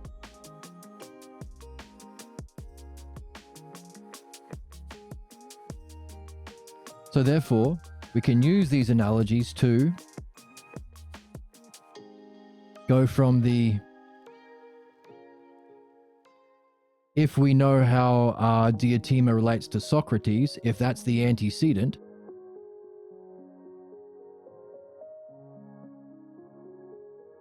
we can therefore explore how Socrates is relating to Agathon. Let's say it more simply. We can explore the relationships, because that's what it does. There's a relationship between Diotima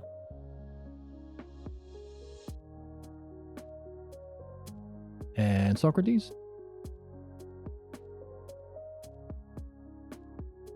We can explore the relationship between Socrates and Diotima. Notice there is something the same about these things, about these terms, and there's something different. The difference is in how they relate. The sameness is that both philosophers, or learning to be philosophers, or human beings. The relationship between Socrates and Agathon.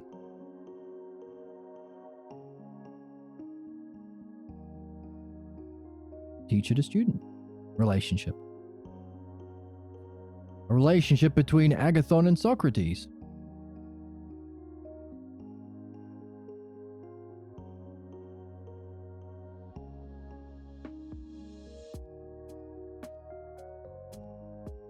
Those are the relationships we can explore,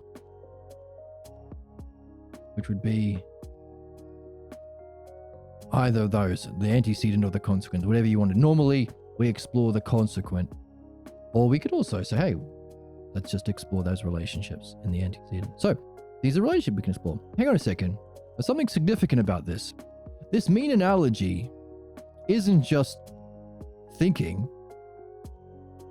We're seeing the passing on of the Dharma. Dharma is a fancy word for our spiritual teaching. Therefore, if what we're seeing is all human problems are when we do not understand belief and we allow ourselves to be ruled by belief, the cause of all human problems.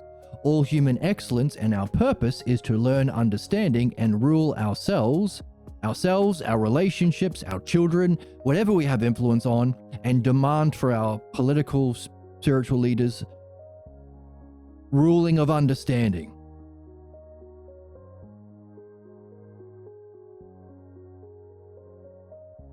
And we're learning that through analogy. And what we are discovering is the logos, the inherent intelligibility between things and relationships and how they unfold through creation. Not just unfold. So creation via likeness, which is sameness and difference, but also, let me just move this.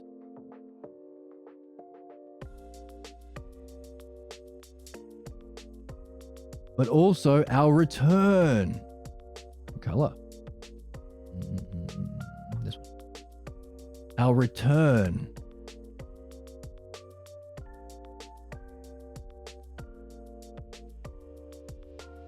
Via likeness.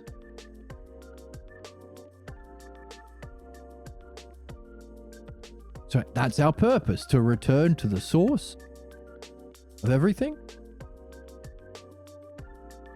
via analogy, which is using the principle of likeness. And for us to learn it, we have to be learning it from someone. For us, it's Pierre Grimes.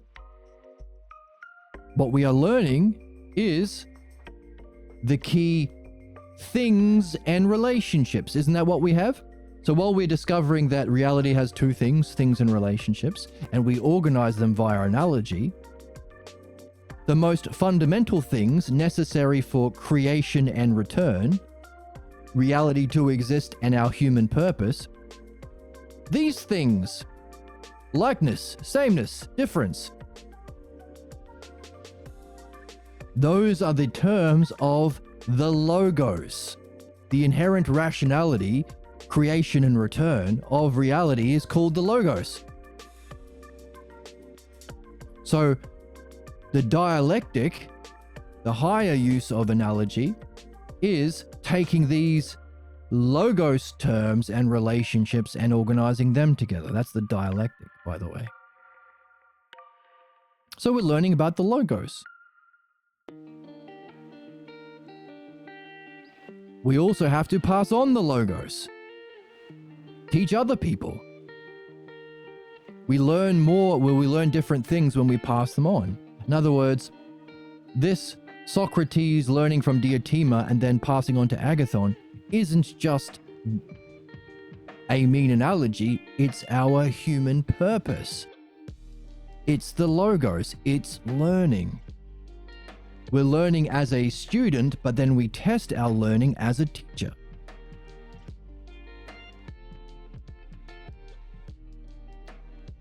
Therefore, the mean analogy is not just the most beautiful of all proportions, it's also our purpose. Or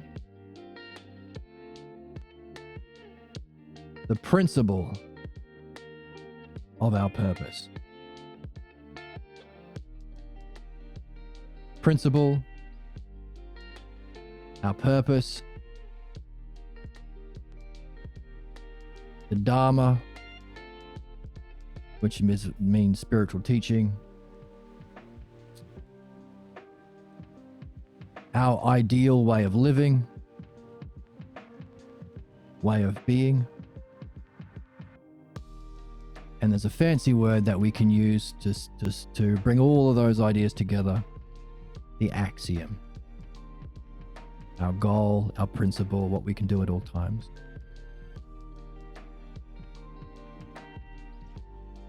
Dharma.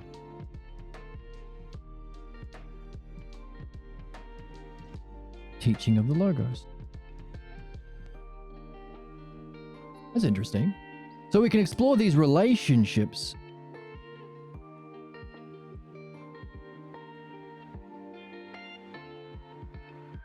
remember, there are relationships and there are things. There are things. Two things in reality. Things and relationships.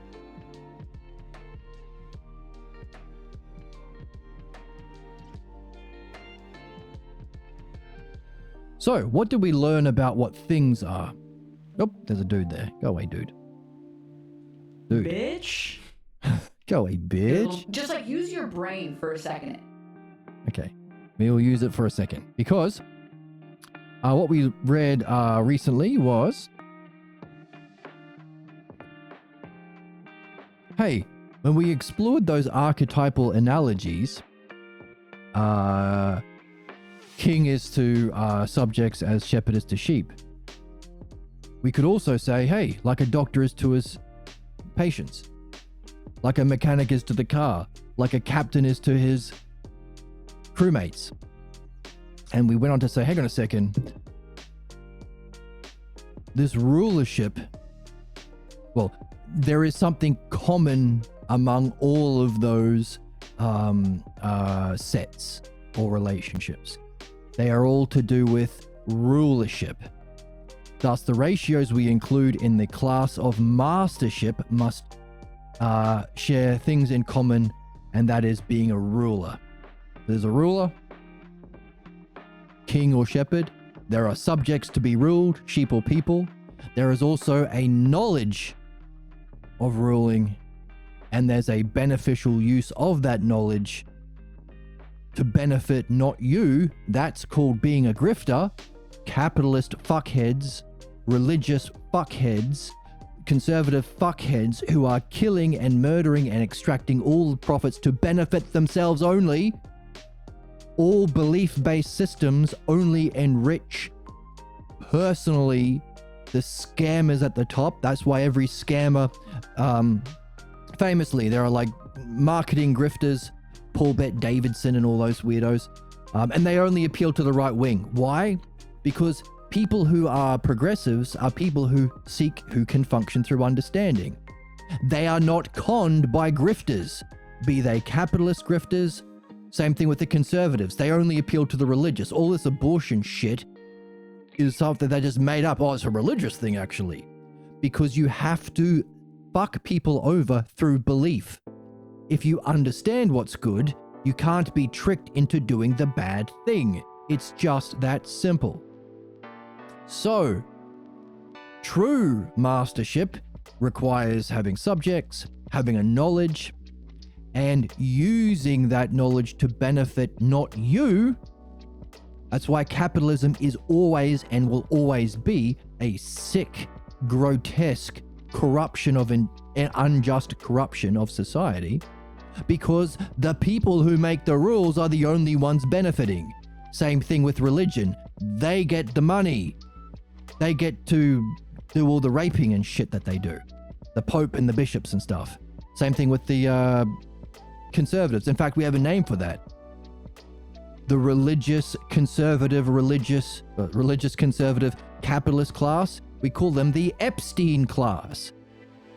It's not a surprise anymore. We just have to put the pieces together. Oh, they are all the only subjects or professions where we allow belief to rule. And they only ever hurt people and seek to benefit themselves. That's called corruption. Malpractice in medicine. So, what kind of knowledge must a ruler have to achieve a just rule? Something about the ideal of the subjects and how to implement that movement from sickness to the ideal. For all intelligent beings, it's belief into understanding. A ruler can, hey, how many subjects does it take to be a ruler? 10,000? 10? 1? If it's just one, then you can rule, a ruler can rule a state then with only one subject himself. That's what we're seeking, to rule justly our soul. So while it's important to understand the nature of all human problems, why we are rushing towards extinction of our species and the destruction of our planet, it's just belief and a lack of understanding of belief and understanding. The rest of the world may or may not catch on. But the important thing is to spend whatever time we do have to do the work we can ourselves, learn it, practice it, nurture it into your soul, and take it with you where you go next. So what?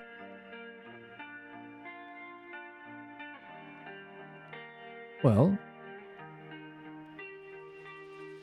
we were then asked, hang on a second,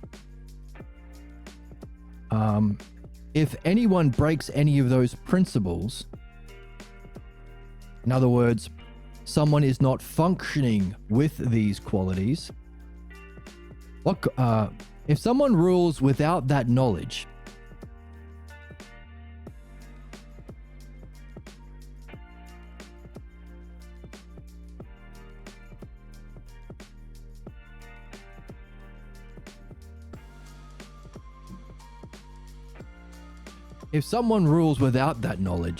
or to benefit someone other than the subjects,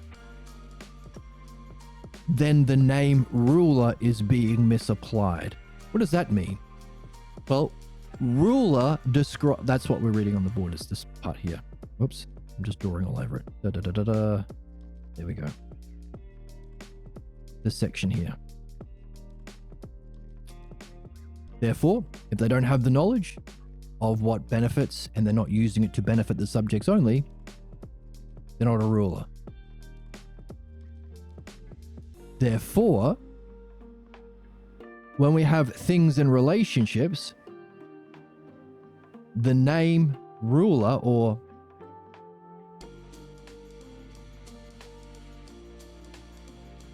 things are named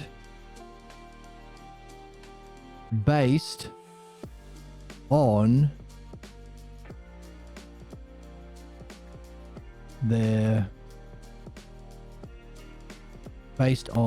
functioning. If you are not functioning as a ruler, you are not a ruler.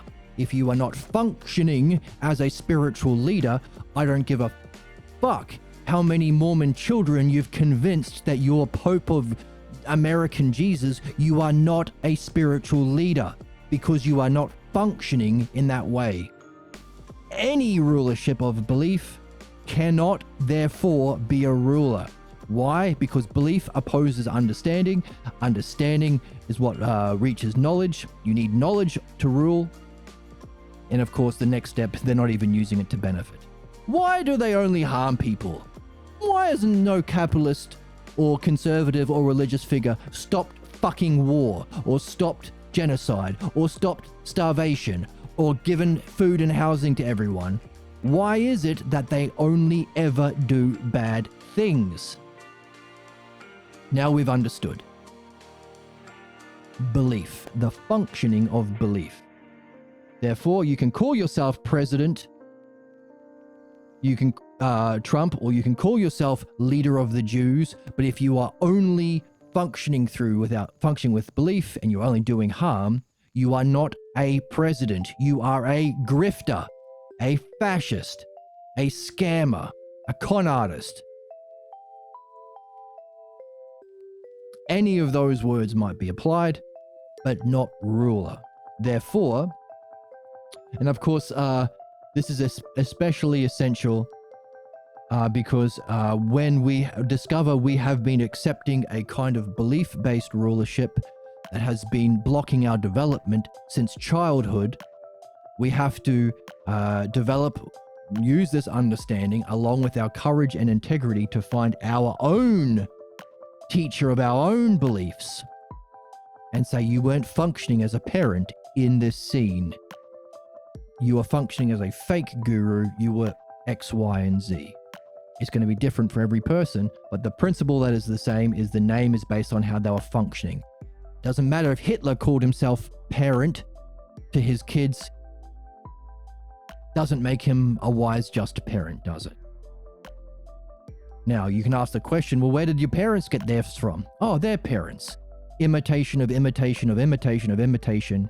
In mythology, that's called the family curse. It goes all the way back to the cave. Again, you're not being impolite to see your earliest teachers as they are.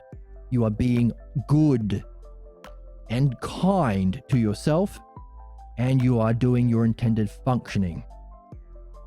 Oh, but they loved pretending to be a loving parent at all times. Fuck that. Some people love kicking puppies. That doesn't make it true. But I don't want to hurt their feelings. You're hurting their soul by being dishonest, and most importantly, you're hurting your own soul. So I'm stressing this because it goes against our current society's level of ignorance, and it does take courage, and it takes integrity, and it takes intellectual integrity to recognize this as a principle for all human beings. We're not being impolite. But my mummy was a saint and my daddy was the best daddy. Everyone thinks that when they're 3 years old. That's the nature of humans. That's the origin of our unsuspected lie that we said, as mentioned in the Republic earlier. You can't tolerate the unsuspected lie of the pathologos. But isn't that the same thing as what Netanyahu's saying? Don't call us Nazis, it hurts our feelings. We want to pretend to be good as we murder children. Fuck you. Names are based on functioning. If you want to be seen as a spiritual leader, then function that way. But I want to pretend. Fuck you. No, grow up. That's what you're here for. Your two choices are to spend your life solidifying your injustice by lying about your beliefs, or to learn. That's the literal purpose of all human beings, and that's true philosophy. That's why we're spending this time learning the activity of thinking. And likely, the people who are watching this have seen this, and my emphasizing these keywords are not to, beat it into your brains. It's the kind of emphasis that needs to be made to our population as a whole. Even the best people still have influence from belief, still feel like they are breaking a taboo by seeing their parents as they are, seeing religion as it is, seeing capitalism as it is, seeing politics as it is, seeing belief as it is. That's the game. A loyalty to human ignorance, belief. That's the nature of all human problems. Our crisis is, in the book, the crisis is cognophobia, our fear of letting go of belief that we are loyal to, and the false sense of control that it gives us to make that journey into understanding. Just that simple. 2 ideas, you can narrow it down. Anyway, keep going. For the good people out there. For the good beans and the good noodles. That coffee warmer did shit all to my...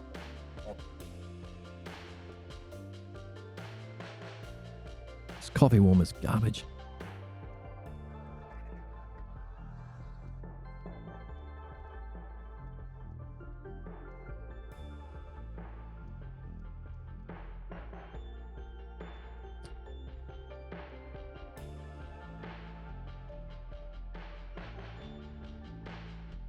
It even stays on.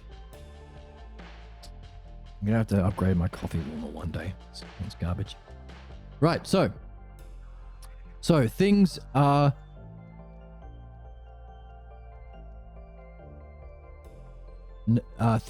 named based on their functioning. Therefore, if you're not functioning as a true ruler, you don't deserve the name. Whether you be a captain of a ship, society, patient, or even your own soul. Based on functioning.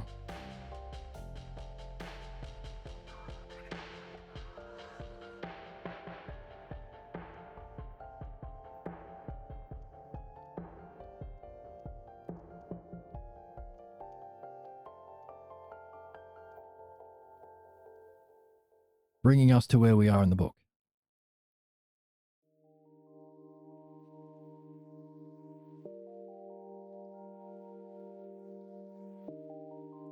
Table of comparison.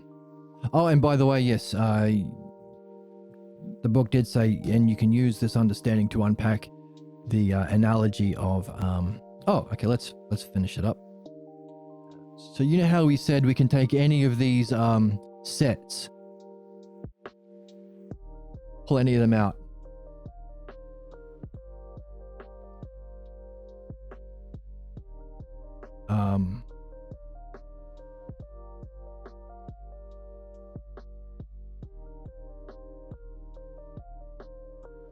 Wait. No.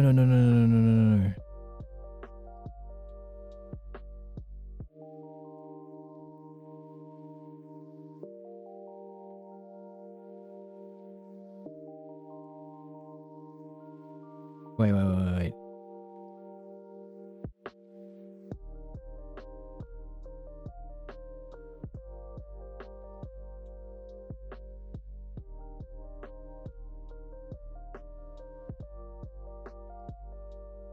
The similes and metaphors are across sets. That's the double dots. Let me find it in the book. Metaphor and analogy. Metaphor and similes. Generate similes and metaphors from an archetypal analogy. You need to follow a basic principle. Use any invertendo ratio and substitute like to produce a simile, and is or are to produce a metaphor.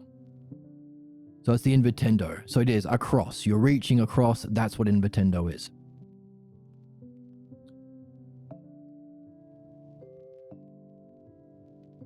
So to say, what's an invertendo? A shepherd is like a king, or a shepherd is a king. You are the king of the sheep. That gives us the invertendo. So that would be this one here. A is to C.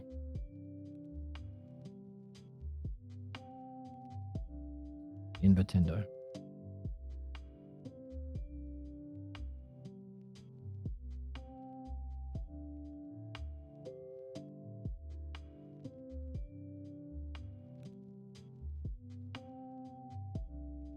Or the converse of the invertendo, or the inverse of, sorry. Yeah, the converse of that. So these two. A shepherd is a king, or a king is a shepherd. That's metaphor. A shepherd is like a king, or a king is like a shepherd. Equally so down here, the other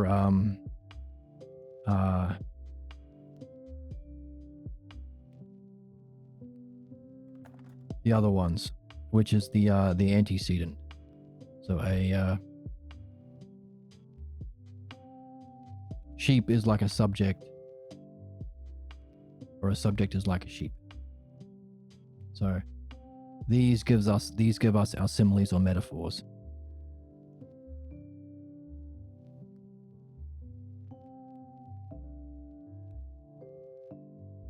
Cross sets or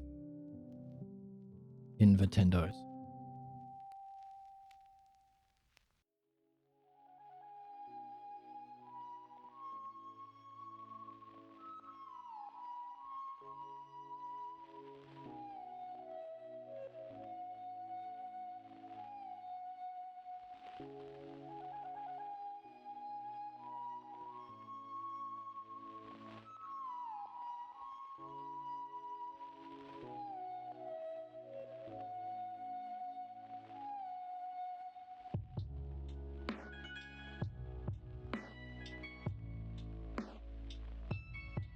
Using the invertendos or reaching across the set gives us similes or metaphor, depending on whether you use like or is. And if you add a drama and a task that has to be completed in that drama, that's allegory.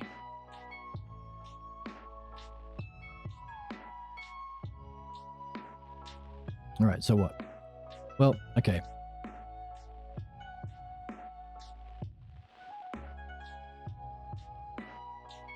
So we can compare the relation. Oh, the thing is frozen, so we'll zoom in. I'll do a little dance. I'll play a little drop. Get down to Yes. Yes. Yes. yes. The more holes, the better. So, how did you become such a brain genius? How did I become such a brain genius? I read this book. That's all. I would scoop the moon in a cup In a cup for you. for you. Right, now it's back working. So, names are based on functioning. That's the name we give to things. And using this, using analogy, we can explore or contrast that. Your name, based on your functioning in a relationship, can be called your role. Your role. How you are functioning within the drama of the allegory. Your role. So we can explore the relationships using analogy between these two, these two, these two, these two. There's 4 of them.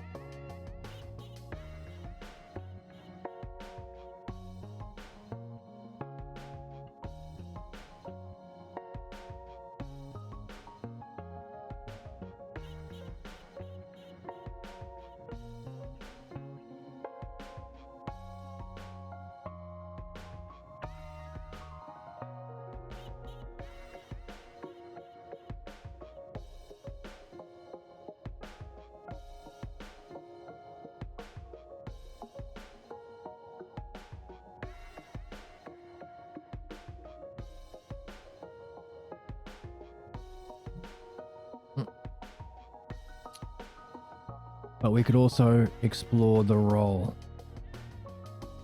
To explore the things. The role of Diotima.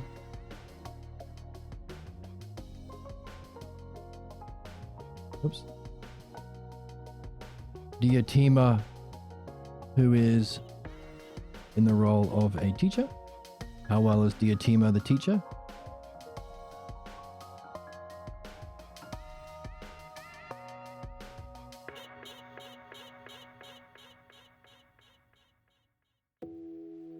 Doing compared to Socrates?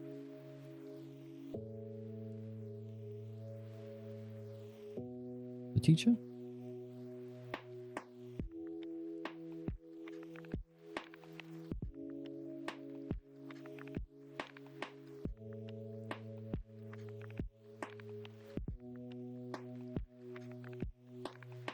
So we're comparing these two things to learn about these two things.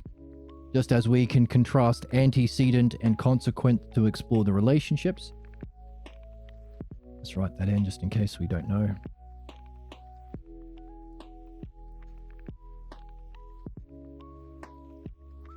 Antecedent is to... oh, put it sideways.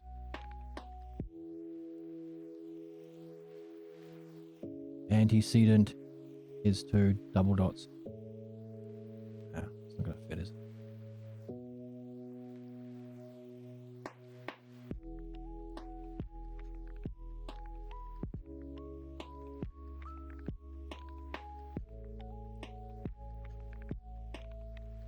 Alright, okay, let's do it differently than that. So we use antecedent. just going to do it over here. Make some more space. Antecedent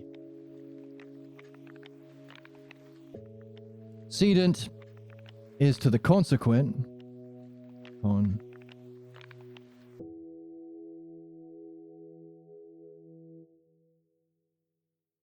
to explore the relationships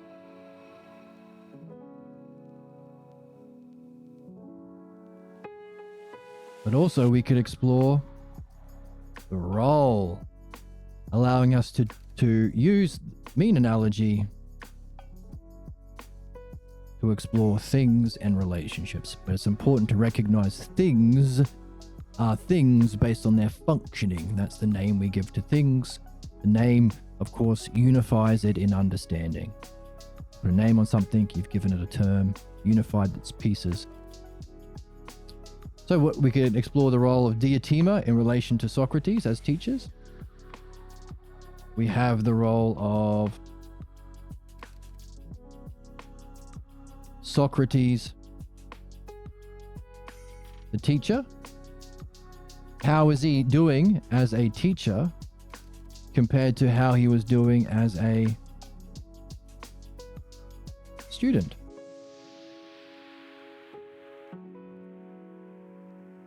Notice, it's likeness. Likeness. Why? Because there has to be something the same and different.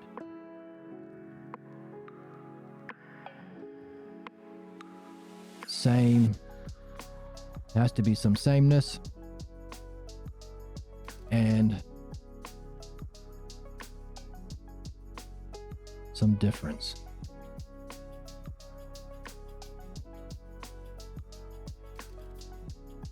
Or likeness. The fundamental principle behind creation of the universe, but not just universe, any multiverse, any dimension. Likeness. And also our return. Why? Because there's something the same about what's the same? Oh, teacher. Notice the sameness? Teacher. What's the difference? Oh, Diotima and Socrates. Sameness and difference. Interesting.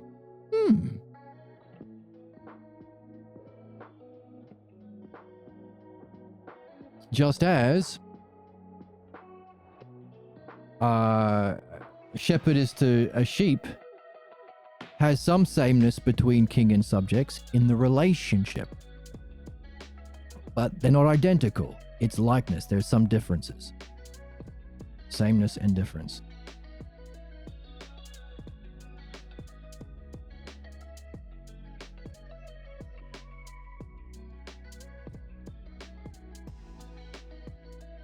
So, we could also explore the role of,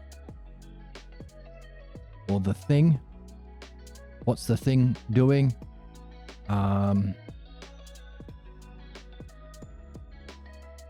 Socrates as a student,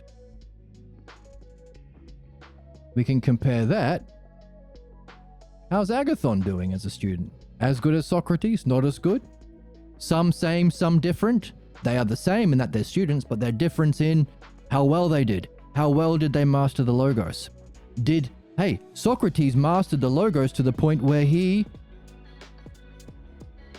may have reached in his relationship the most profound experience of beauty. And understood it to the extent he could pass it on as a teacher. Did Agathon become a teacher? Was Agathon able to reach the highest level? You only find out by reading the Balboa translation of the Symposium. Why that translation? Oh, because notice we are using things and relationships. So if the things are not defined correctly in a bad translation, or the relationships are not defined correctly in a bad translation, you can't do philosophy. So if you're not reading the Balboa translation, you're not really doing philosophy, I'm afraid. Of course, Pierre Grimes' books don't require a translation, so congratulations, you can read his stuff. Which is the significance of him being in the Dharma. We are learning from, as Socrates learnt from Diotima, we are learning from the author of this book, Pierre Grimes. So we can compare the role of Socrates, the student, and Agathon, the student. Notice some same and different. What's the sameness? Student. What's the difference? Agathon and Socrates are different people. Socrates the teacher, Socrates the student. What's the sameness? Socrates and Socrates. What's the difference? Teacher and student. Sameness and difference. And the final thing you can compare is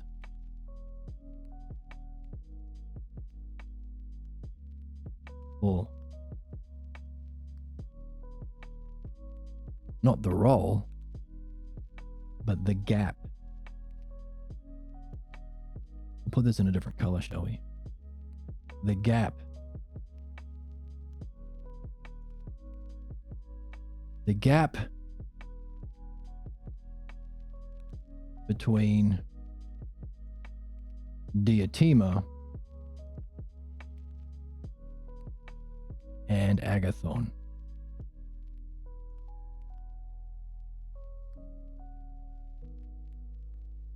Only differences. Or are there some samenesses between the gap?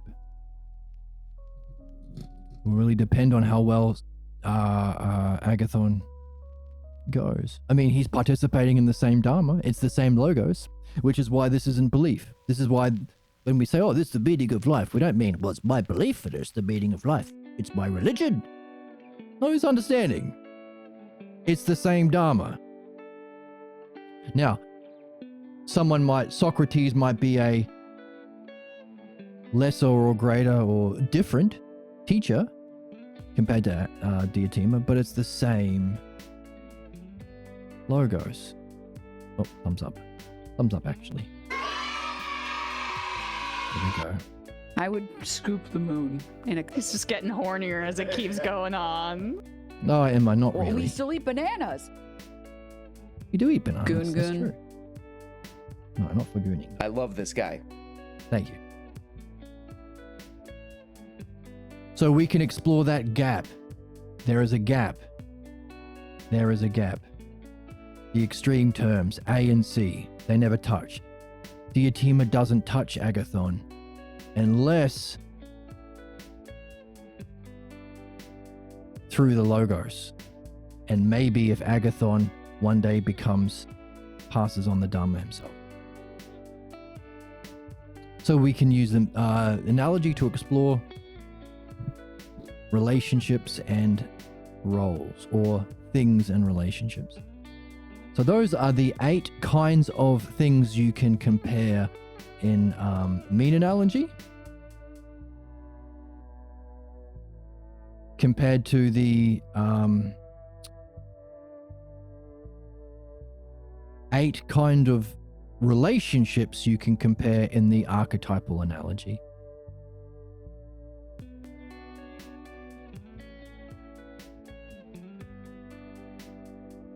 Interesting? So we're learning how to think. You can compare terms and relationships, especially in the mean analogy. And you can explore the terms and relationships in what you don't know and what you do know, or do know and then don't know in analogy. We're learning how to think, which is our purpose we just discovered. Okay, so if this is the Dharma and our purpose, and the most beautiful kind of proportion and the most beautiful kind of thinking, we called it our axiom. If it's our axiom, that means it's a principle or a purpose and a way of being we can do at all times, which means, especially as demonstrated in the exploration of beauty and love in the symposium, this mean analogy needs to be would be represented, therefore, at all times, including in our relationships.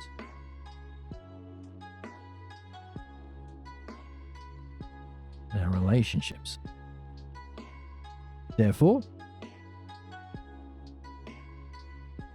if we have Diotima as the ideal, Diotima, that Socrates learnt from,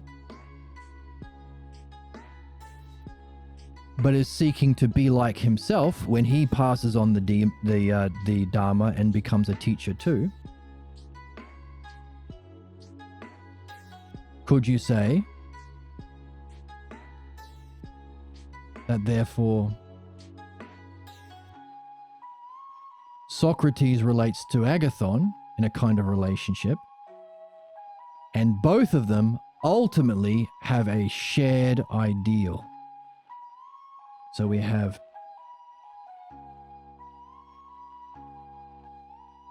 the relationship between Socrates and Agathon.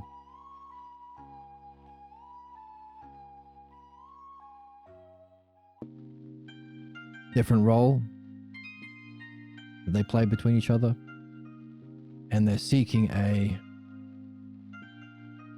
shared ideal, which would be a true mastership of the Logos, greater than a shepherd, a captain, a doctor, a king, mastership of the Logos.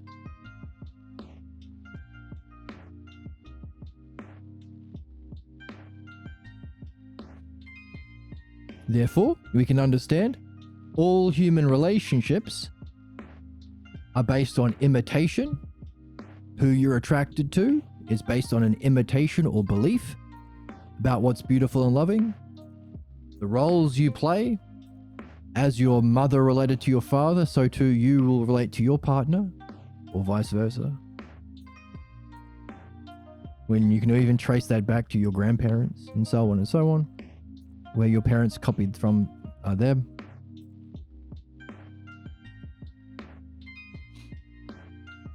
Of course, it's not, you don't get better, so we can call that the stagnant analogy.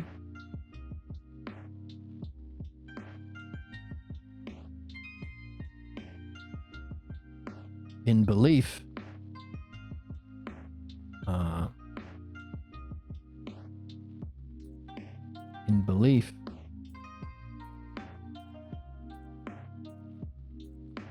as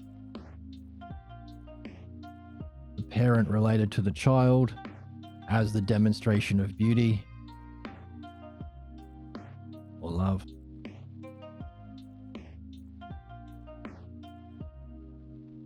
Imitation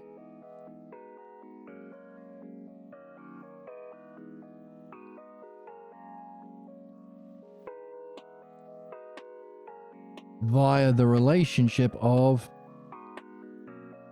imitation, not thinking, not critical thinking, imitation. That's the relationship. So too,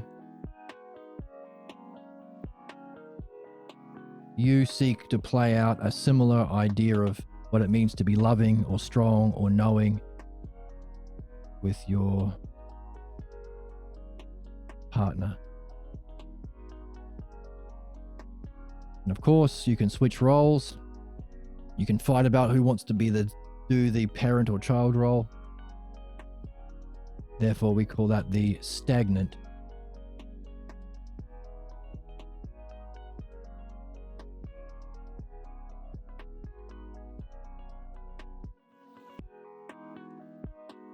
analogy,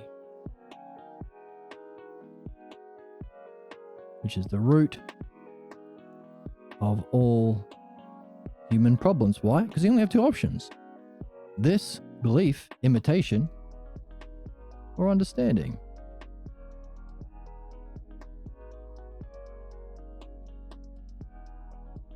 Why is it stagnant? Because, move it over a little bit.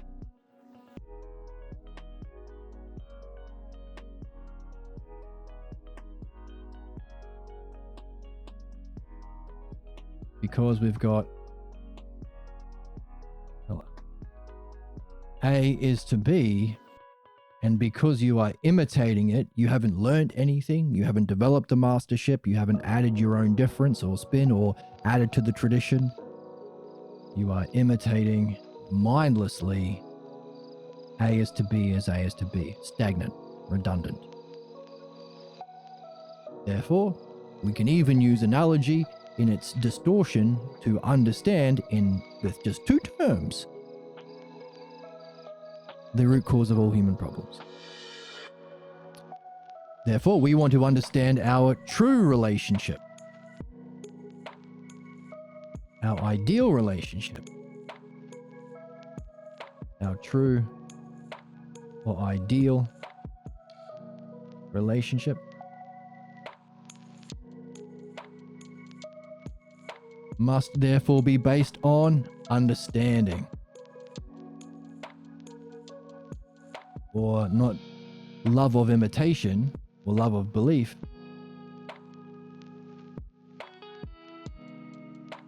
but must be based on love and logos, or understanding. So, through the development of understanding, Socrates and Agathon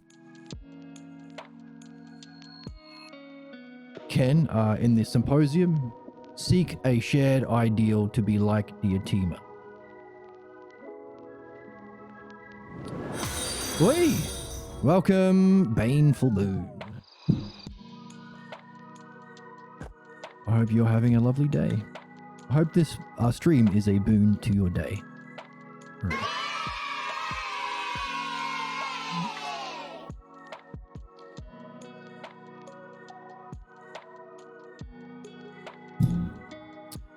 And, right, fine.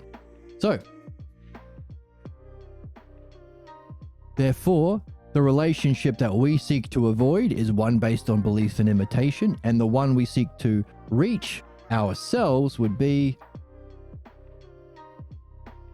you in relation to your beloved,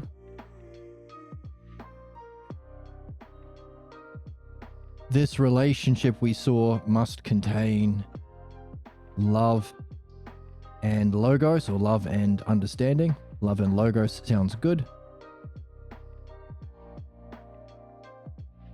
Through which we seek a shared ideal, which we saw as some sort of role and functioning according to the mastership of understanding, or of the logos. And what we saw last time is, well, so let's do the triangle. So notice, a ideal relationship is a threesome. There's you, your beloved, and a shared ideal you're seeking.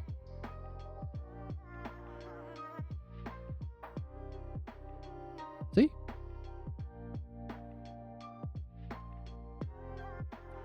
What we read last time is in the symposium, that process of true loving, true human relationships, where you seek your shared ideal through the development of understanding and the purification of belief, or fancy name, mastership of the logos, perfection of the logos, and purification of the pathologos, has stages. Therefore, it can be understood as a kind of yoga, with steps or stages you can go through to reach that ideal. That's the symposium. That's the significance of the symposium. So we're wondering whether or not we should read the symposium next. We could. Or read the Republic. The Republic is longer, so maybe we'll do that after. Because we can use this understanding of how to think, analogy, which is also how to read, which is also how to seek a mastership of yourself, an understanding of reality, and dreams, your guide, to reach your purpose, your highest ideal and functioning. You as a thing, which is based on how you function and functioning in that ideal relationship. So it's a kind of spiritual yoga or method based on love. So the nature, let's that's where we are. So let's reread this thing on the symposium and add it to our model of what we seek in a relationship with ourselves, and if you find somebody with a good heart and good head, an ideal relationship with your beloved.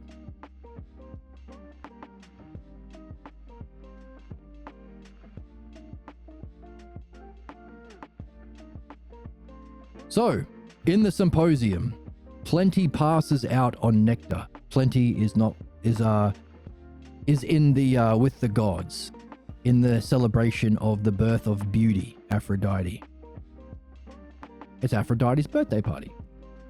But Plenty passes out on nectar. So nectar has to have a metaphorical meaning. What does nectar represent?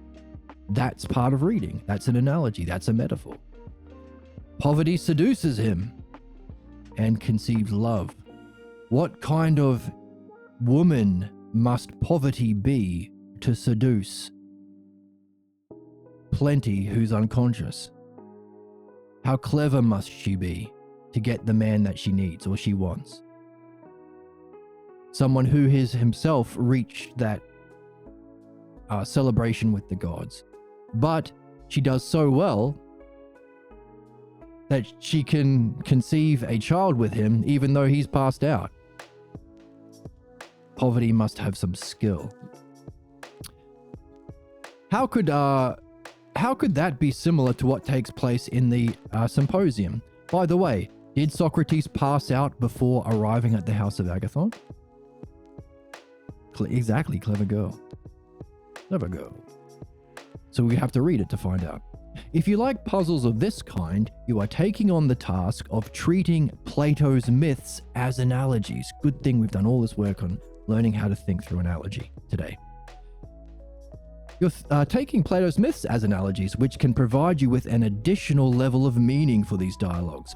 Every myth in Plato has an interesting meaning well worth discovering, and most can fit together into a mosaic that contains the journey of the philosopher.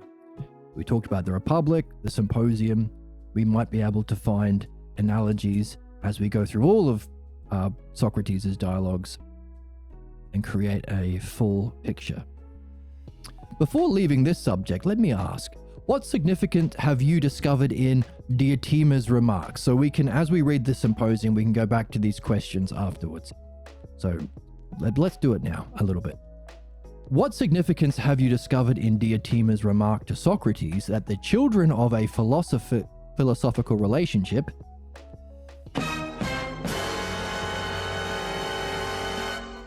love and logos, baby. Why do you need 50 bananas? Okay. So many bananas.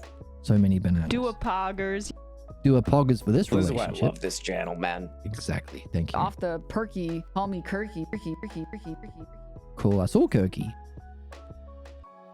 Everything this guy does is perfect and beautiful. And he's handsome. I said it. Thank you. I'm glad someone's saying it finally.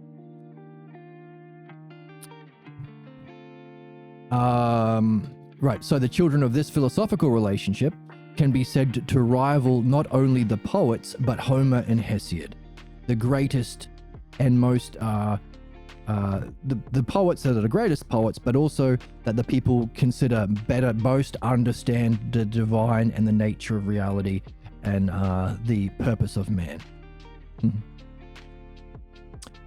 What would be what works today do people hold in a similar light? We don't value Homer and Hesiod quite like that. And of course, there is the Odyssey, done by a Christopher Nolan, of course. And I haven't seen it yet, but I predict it will suck because I doubt he's been using the Balboa translation to get the right terms and relationships, because Homer is like Diotima, like Socrates, like Pierre Grimes, a master of the Logos. And unless you have an accurate translation, you're not getting the right terms and the right relationships. And unless you've... Oh, did it? Okay. Unless you've been doing this work to understand how to unpack analogy and apply it to the soul, you're going to miss the entire meaning. So we were joking several months ago about how somebody should get in touch with his people and make sure that someone from this channel is a supervising script writer or director or something for his movie. And we'll get 10% on the back end, which will be like $1 billion. But didn't happen. That's okay. One day, one of you will obviously can do a sequel, not a sequel, do a better version. And one of the texts we could end up reading on this channel would be the Balboa translation of either Achilles or the Odyssey. And he's done Achilles, I think, the Iliad, which stars Achilles. Going through philosophical midwifery and dream analysis, funnily enough. And also the Odyssey, which he's working on currently, so hooray for him. And hooray for us benefiting from his work. So, you have a read list that you can share. Oh, that's easy. Anything written by Pierre Grimes and any Balboa translations of Plato's dialogues or Homer. So from Homer, we just have the Iliad, I think is the only one translated by one Balboa. He's working on the Odyssey, and there are a bunch of dialogues that he's done as well that you can find online. Just type out one Juan Balboa, Balboa, Plato dialogues, and you'll find them online. And anything by Pierre Grimes. This one here is a goddamn banger. There's a link to the PDF if you want to look at the PDF. Is it all relative? Absolute must. Another must is the Orange Sutra, philosophical midwifery. The use of the dialectic to find our root unsuspected beliefs that keep us chained in imitation, keep us stuck in our problems, keep us ruled by prejudice, the very things we may have been born here to, it may be that we were born into the society, place, time, family, so that we will get certain false beliefs about self and reality that cause all of our problems. It is the art of philosophical midwifery that uses the exploration of terms and relationships analogy specifically in a masterful way, like Diotima to Socrates, to not develop the logos to seek the ideal, but specifically, well, you have to be doing that also, as the Oracle tells us. When you're in a state of wanting to improve, you start perceiving all of the problems. By seeking the excellence of the logos, you surface your pathologos beliefs that function to block you. So the book's called Philosophical Midwifery. Yes, Juan and Maria Balboa, you got it. The Pierre Grimes is the author of this book and the Orange book, the Orange Sutra, Philosophical Midwifery, a new paradigm for understanding human problems. It should be called The New Paradigm because it's the understanding of human problems.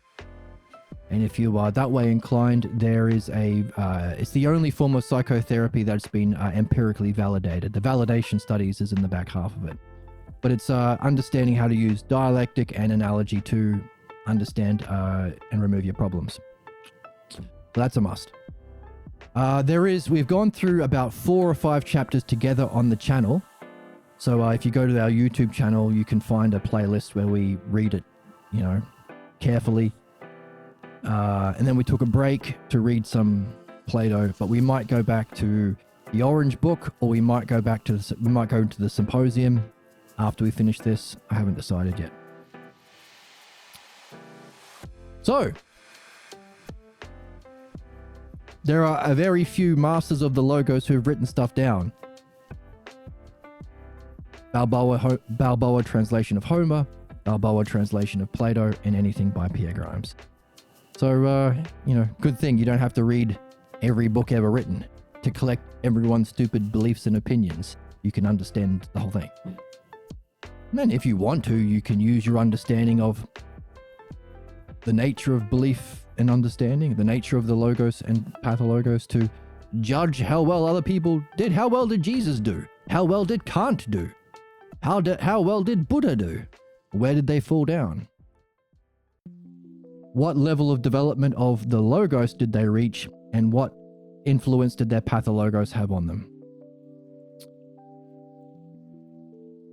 Reading Penguin translations of Marcus Meditation and being told twice it sucks. No, well, those are the ones that I recommend. So, in the book here, this is a banger, by the way. Masterpiece. Right, so what would be the equivalent of Homer and Hesiod today? Because in this relationship, you and your beloved would give birth to, in your relationship, you would give birth not to babies, give birth to works.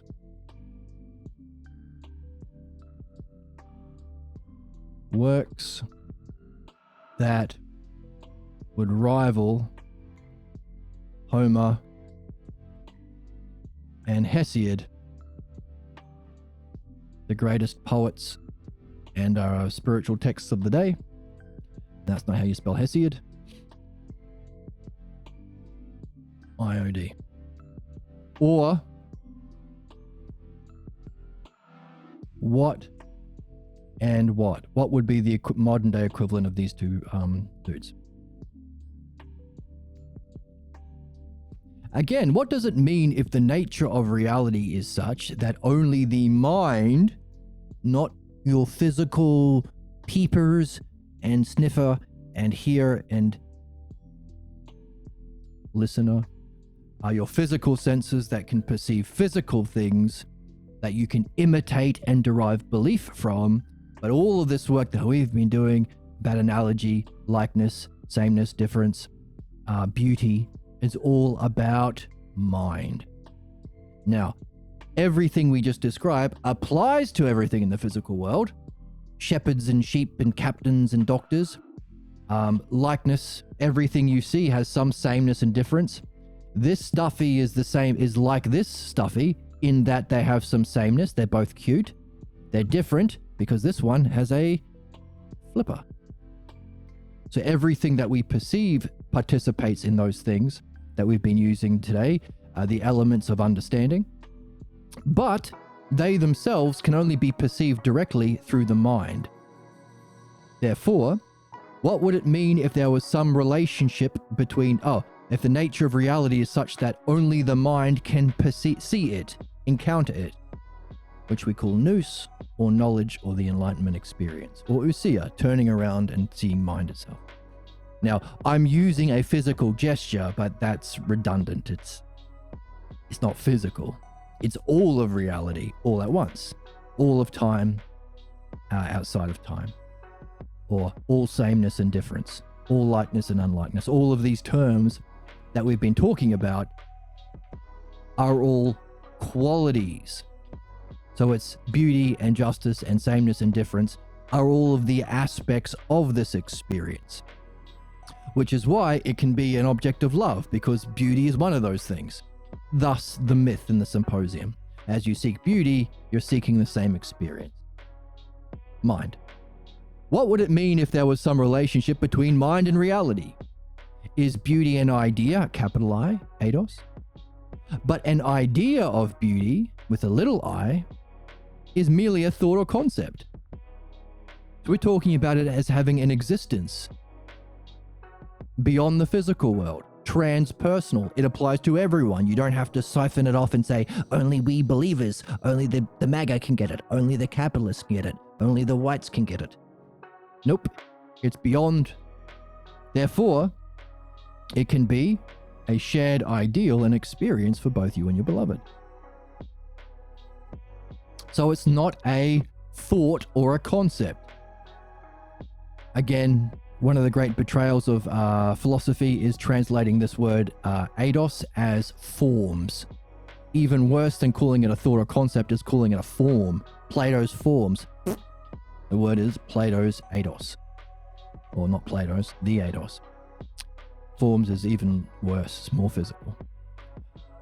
A way of understanding that eidos in Plato is not merely a thought, but something to be realized, and that only after much reflection can it be seen in the eidos of beauty in the symposium.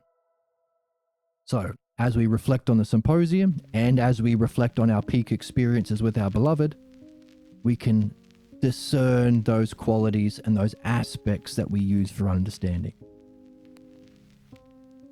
And deeper experience of it. And to give birth to works that will rival Homer and Hesiod. What would you be doing if you were to see yourself going through those steps that lead to beauty? All right, so we've seen something more. The shared ideal also includes, let's make some space, of our true relationships, includes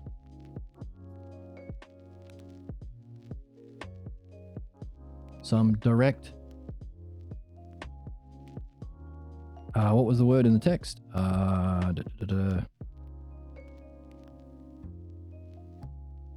Encounter, or direct seeing, or encounter with mind or reality itself.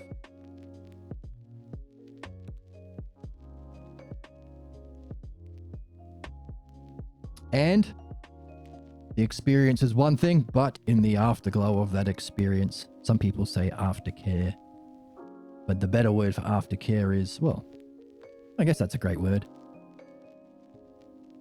Afterglow. So the experience and the reflection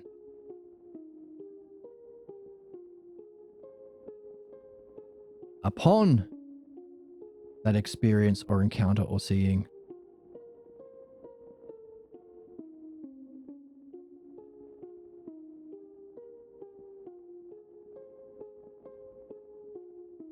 to develop understanding. Hooray. So what we've seen is the two basic functions that we can do as human beings: belief or thinking, belief or understanding.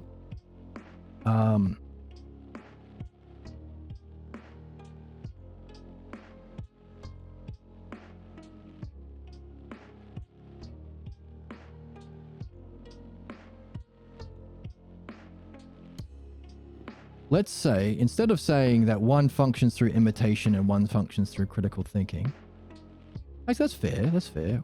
One's injustice, one's justice.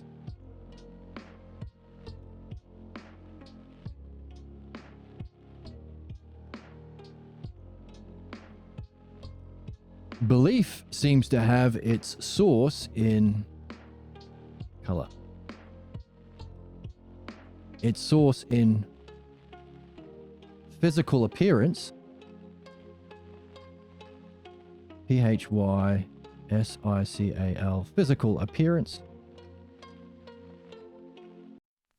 How are we for time? Yeah, fine. To return my crappy headphones. You know, all last episode I was distracted and fussing with my headphones. Blech. I'm going to upgrade them. I need a decent pair as well, so I'll return them and get a better one. You'll be seeing me wearing it in the future, hopefully, if they accept the return. Anyway, the physical appearance and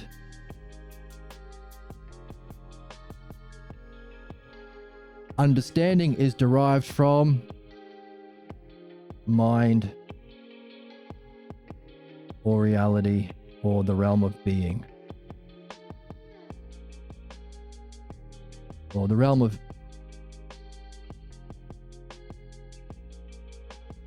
being, or true being, or mind itself.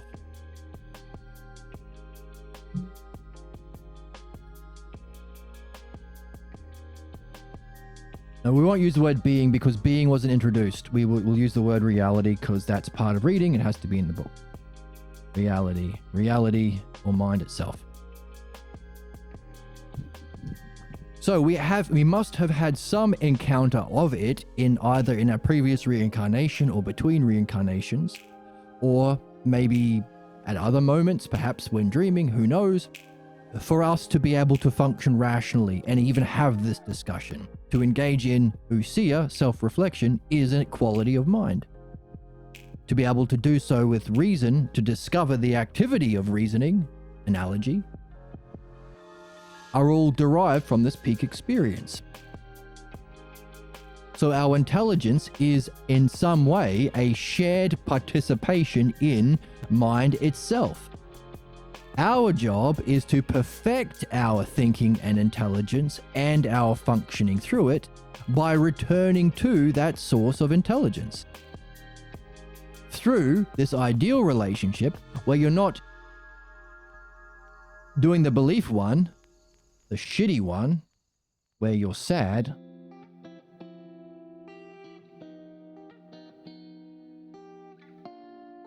imitation, looking for someone like your mum or your dad, looking to play out the same bullshit dynamics that you learnt from without you. Where did everyone learn how to love? Where did everyone learn who to fall in love with? Where did we learn beauty from? As far as I know, none of that's taught at school. Should be. This is true education, and not just information but transformation, to quote the text. Most relationships are based on this. Belief. Love of belief. Philodoxia.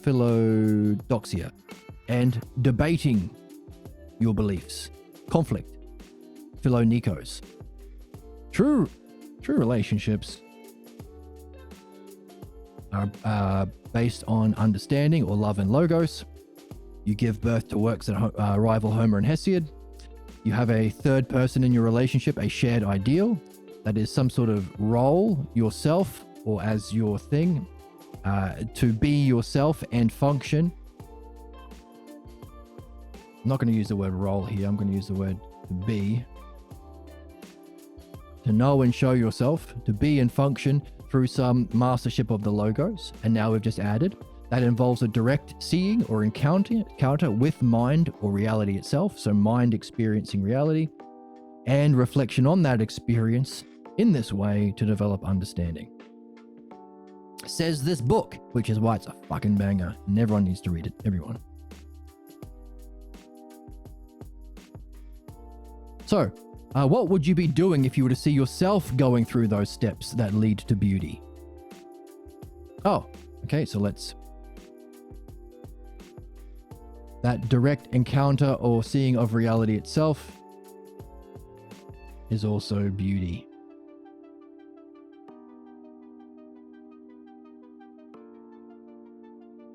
So it's through that direct encounter and seeing of reality itself that you can recognize an aspect that you behold, which is the Greek word eidos, not forms. That's the word mistranslated in academia as forms for various reasons we won't get into now, but stupid and ignorant. A-E-I-D-O-S. Aspect you behold of that is beauty.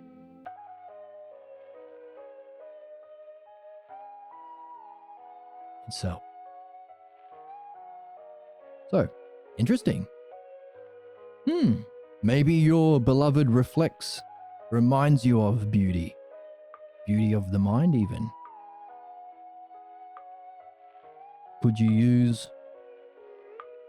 whatever it is about your beloved that reflects beauty itself to help in this development towards that shared ideal? It would be a win-win because she's developing as well. It's a win-win-win. Win-win-win. Sorry. Coming at you rock hard. Oh my goodness, Emma turned on by it. Oh, to be a man.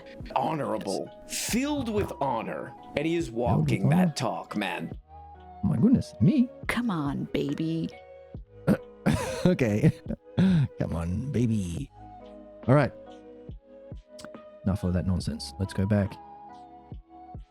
What would it be like if you were going through this? Those steps that lead to beauty. All right. So we got to make sure that we also recognize there are steps. This is going to help us when we do get into this book. We can take this understanding from this book with us. So you and your beloved in the shared ideal. Let's make it this color. Kind of looks like love, I suppose.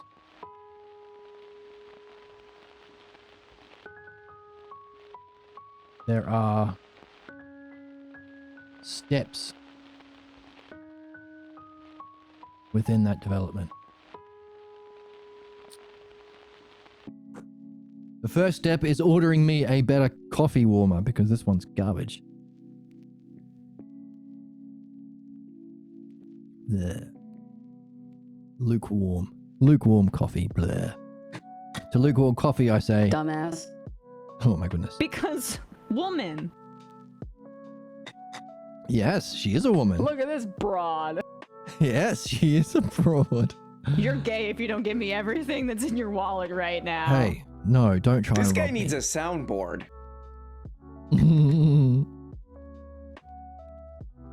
Way ahead of you, Buster.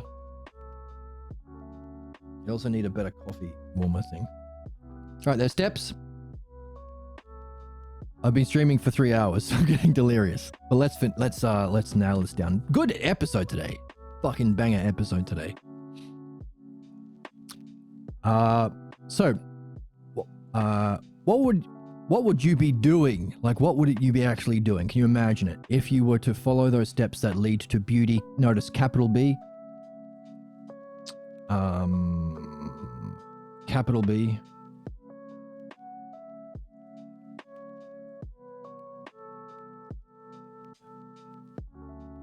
Oops. I'm on the wrong page even. Sorry. Oh my goodness. I lost my shortcuts for my mouse.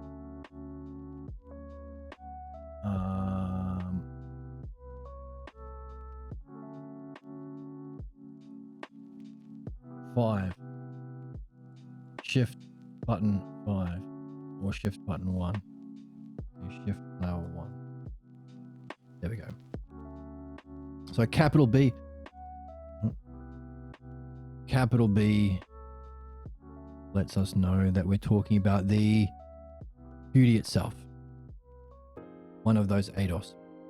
What would be happening to you as you go through those stages with your friend or beloved, ideally? Examine how the notion of bringing to birth plays itself out in the steps leading to beauty. So those steps have to bring something to birth. Can you find 4 kinds of birth? If you found only 3, you're missing one worth noting. What culminates the journey to beauty? What position does the person who ascends those steps finally reach?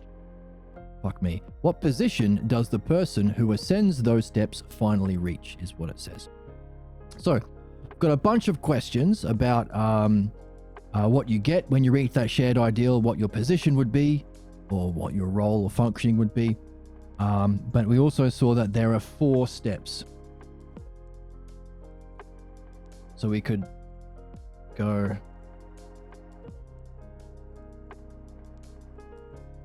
1, 2,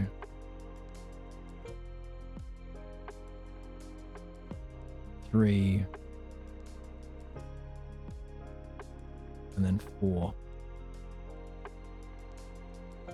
So we can see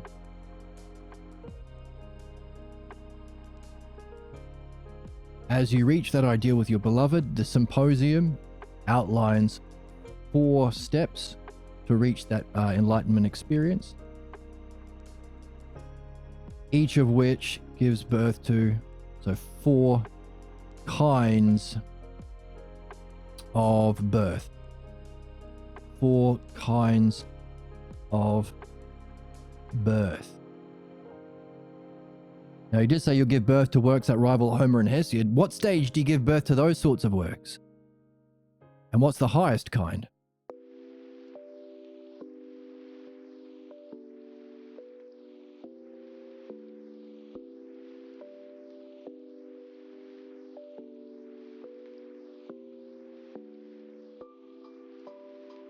So, what have we done today? We've understood that there are primarily, zooming in on my face, 2 ways that we can perceive, apprehend, be and function ourselves as a role or a thing. And so our functioning as a thing and our relationship, that could be based on belief or understanding. One is bad, one is good. And we outlined belief is our source of our injustice. It only functions to do harm. It opposes understanding. It's based on physical appearance. It functions through imitation. It's the source of our problems. And to be ruled by belief is, by definition, prejudice. Understanding is critical thinking, true thinking. It's what leads to justice. It allows us to benefit and not harm. It's justice and not injustice. It's critical thinking and not critical thinking. I guess it's a kind of thinking to do imitation. And the word critical thinking was in the text, so we might as well use the word in the text. That's important. Critical thinking. It's not based on physical experience. It's based on that peak experience that we must have had at some stage for us to be even having this discussion. Interesting. I wonder if remembering has something to do with this whole game. It's not the cause of our problems. It's the cause of our excellence. It's not to be ruled by prejudice, but true rulership. One is sad face, one is happy face. Our purpose, therefore, is to develop an understanding of both and to move from one to the other. That's the meaning of life for all beings, all humans, all species, at all times, whatever. It's the meaning of life. All intelligent beings at this stage. Belief says, no, there's a chosen people. There's a different meaning for the Goyim than the Jews, the heathens and the Christians, the infidels and the Muslims. Fuck off, that's garbage. Why? Because that's physical appearance, imitation, caveman shit. Savage, barbaric nonsense. Understanding is, rational. That's our purpose for all of us. You don't have to be a member of any special elite group or have $1 billion or pay for a subscription. It's everyone. And for all time. So therefore, worth doing wherever you find yourself. So, therefore, while we can explore the Orange Book to understand more about belief, like Harry in this book today, that we're reading today, the Orange Sutra Philosophical Midwifery, right now we're understanding. So what's understanding? Reality has 2 things and relationships, and you organize them with analogy. Most simply put, A is to B. There's 2 things and a relationship between those 2 things. The most simple way of thinking. You can expand it out, of course, extended analogy.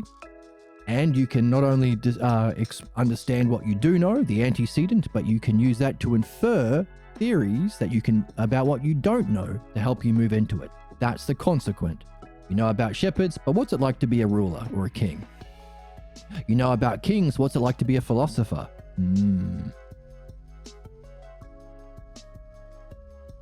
Therefore, as we want to master the good functioning understanding through analogy, we can also reflect on what must this reality be that we're in that allows for this understanding. There must be an inherent intelligibility. There must be structure and things and relationships inherent in reality. That's called the logos, the intelligibility or understandability of reality. Not just understandability, but knowability as well, because you can directly apprehend it. So I use the word understandability, but the right word is intelligibility, which means both understanding and direct experience, which we'll get to.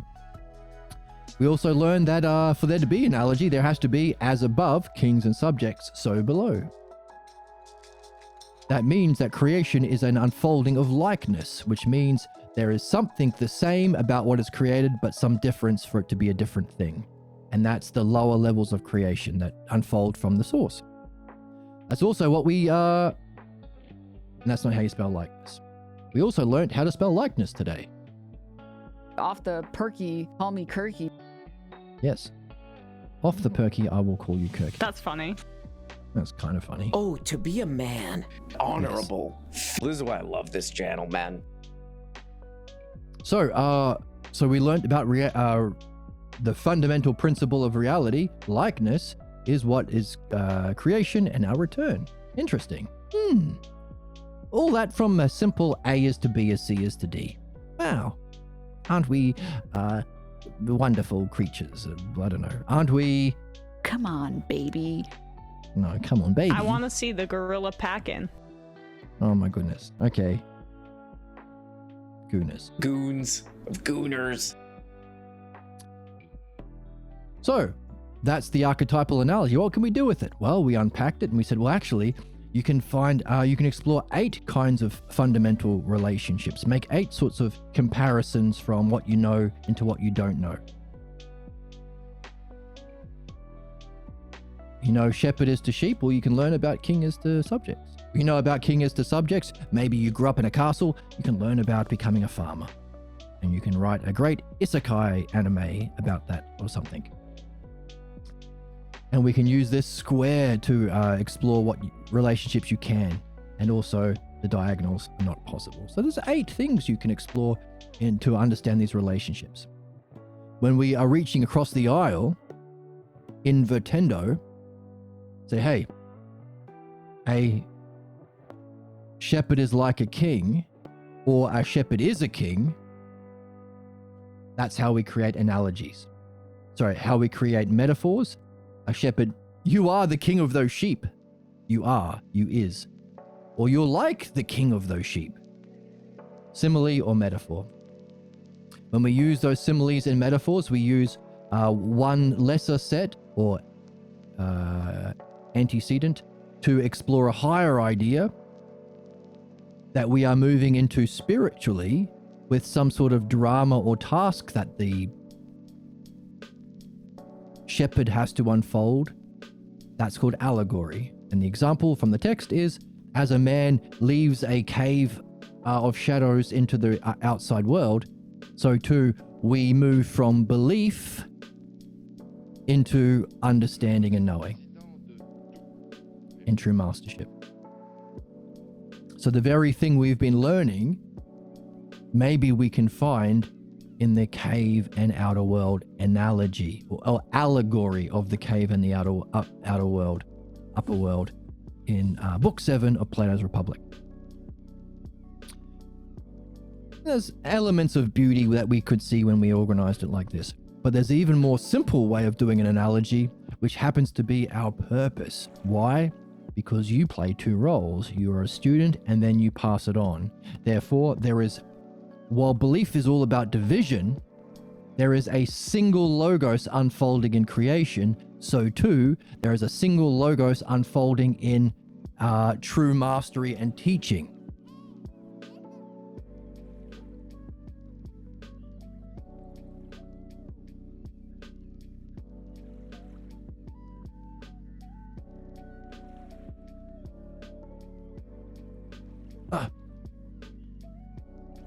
That is the question that we had earlier in the book.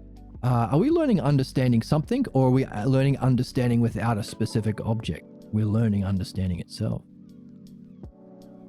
Therefore, the mean analogy is a principle that's also our purpose to reach.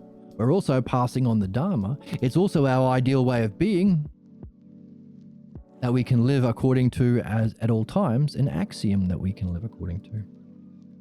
We saw how we could use a similar diagram, but a cube, not a cube, a square, to find the different kinds of relationships. And because there's one term doing double duty, there was a doubling up. So we only ended up with 4 terms, much more simple, a simple, beautiful square compared to the less beautiful rectangle of the first analogy. We looked at the balance, the outside into the inside, the proportion, look at those boxes, the flow as it unfolds, A, B, B, C, C, B, B, A, B, B, C, C, C, B, around the outside. There's another ordering in the middle and symmetry all the aspects of beauty. Oh, interesting. Mean analogy is how you explore beauty. As there are things in relationships and things are actually named according to how they function, we can not only use antecedent and consequent to explore relationships,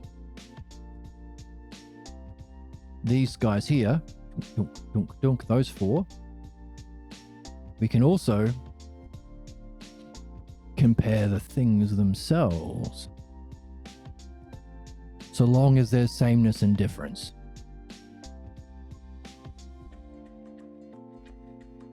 How does Diotima relate to Socrates? Wait. All right. Yes, sameness and differences. So, how does the role or the term themselves, how does Diotima as an individual term relate to Socrates as the same term teacher? How does Socrates as a student compare to Agathon as a student, comparing the things or the terms? The same term, Socrates, but in a different role. How well was Socrates as a student compared to him as a teacher? What's the difference? Their state of mind, their state of being, their functioning, their level of mastership, their virtues? Make some comparisons in the book. And of course, the gap. What's it say if there's a gap between Diotima and Agathon? They never meet. There's a gap. How can Agathon overcome the gap to become like Diotima? Is that the necessity for this true human ideal, true education, true functioning, our true purpose?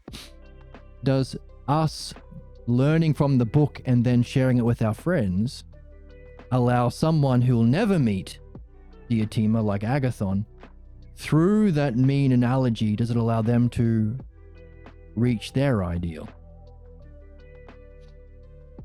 And how does that expressed in our ideal relationship? Now, really quickly, belief, imitation, copying the drama and bullshit that you're familiar with growing up, garbage. Let's ignore that. Now, true, a relationship which requires a learning and a practice and a skill and a mastership. You and your beloved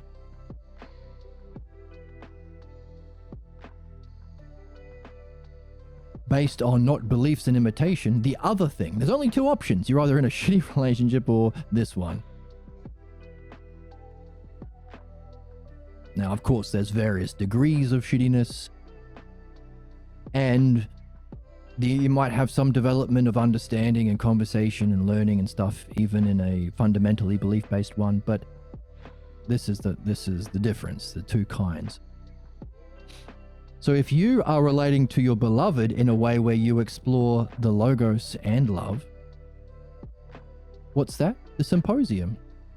How can you relate to your beloved in a way that allows for this kind of learning unless you have yourself learned? Are you being like Socrates in that you are learning from the book and then sharing it with your beloved? Are you doing that mean analogy? Is that our intended purpose? As your beloved gets into it, would she also be learning from the same book and helping you, being a dialectician, a dream analysis dialectician, and a philosophical midwife to you? If so, are there stages or steps you go through to reach the ideal? And each step requires not just reaching it, love, but also reflecting on it and making use of those things by giving birth to 4 different kinds of birth: love and logos, the stage and the birth.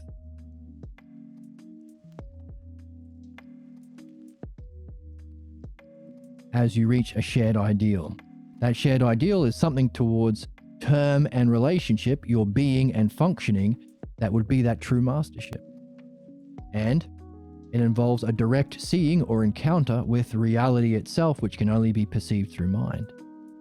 And in the after the experience, or I don't know, maybe it's possible during, I'm not sure, but there has to be a reflection on that experience to develop understanding. That's what Elias said. What would it be like to have the enlightenment experience and understanding together? Some people call that wisdom. And after in that experience and understanding, going through those steps while giving birth at the same time, you'll be able to recognize that you are in mind experiencing reality itself. One of its aspects is beauty. One of its eidos. One of its, not part, aspect. Therefore, we can wonder, how does this peak experience or enlightenment experience necessary for our perfection of understanding and mastership, within which is beauty itself, how does that relate to this mean analogy, which is itself the most beautiful of all proportions?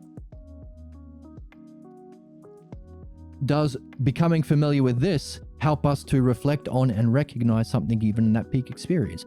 I don't know, but that's where we are. Aren't we doing well? So, to everyone who has been following along this far, Come on, baby.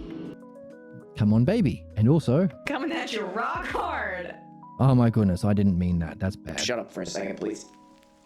Shut up. Bitch. Suck my dick, hello? Oh my goodness, everyone's going crazy. I'm not an idiot. That's what keeps you in the Matrix. The Matrix, yes. So, worth doing? Big episode today. But, well, we're learning about thinking, aren't we? Isn't it worth doing? I hope you've got something to think about.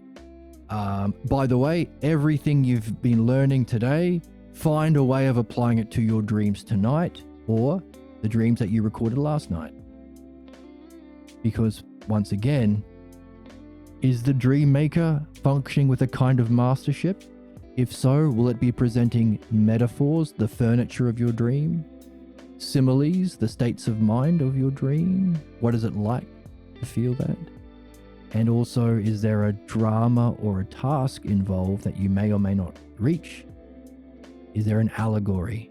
That allegory is only significant if you move from the antecedent to the consequent, from the specifics to the meaning about the logos, pathologos, and the self, your ideal mastership. And even better, if you can find a beloved who shares a love of understanding, you can explore this together. One person can ask the questions, one can give the answers, and then you can swap. That'd be fun. I hope that for everybody who watches this channel, I hope that kind of love and logos is something on the cards for you. Yes, thank you for joining me. Thank you for the new viewers. I hope you've had a good time. A good episode to come in on because it's a review. I think we're like 52 episodes into the series. And so you might think, well, fuck, that's a long review and really tightly packed, understanding all the significant things about human life. Holy shit. Well, you too can get there. You can go through the series from episode 1 at your own pace or with friends. Make it a party. And that's important to do because don't just believe me of these things. Make sure you learn to understand it yourself. Find it in the text. See why it's in the text. But also all these questions and puzzles, as well as we've got all those puzzles to take with us into the symposium too. So go back through the series. It's all on YouTube for free. If you do want to donate to the channel, that is great. There is a link below where you can buy me a coffee. There's a link to the text below and you can order the book, of course. Follow me on Twitch. If you join the Discord, there's a link below. You'll get a notification when we go live. And thank you for joining me. I wish you all the highest kind of relationship, love, based on a shared love of understanding. Love and logos. Kind of threesome with a shared ideal. And hey, be skillful and crafty like poverty to snag yourself a man like plenty. See you next time.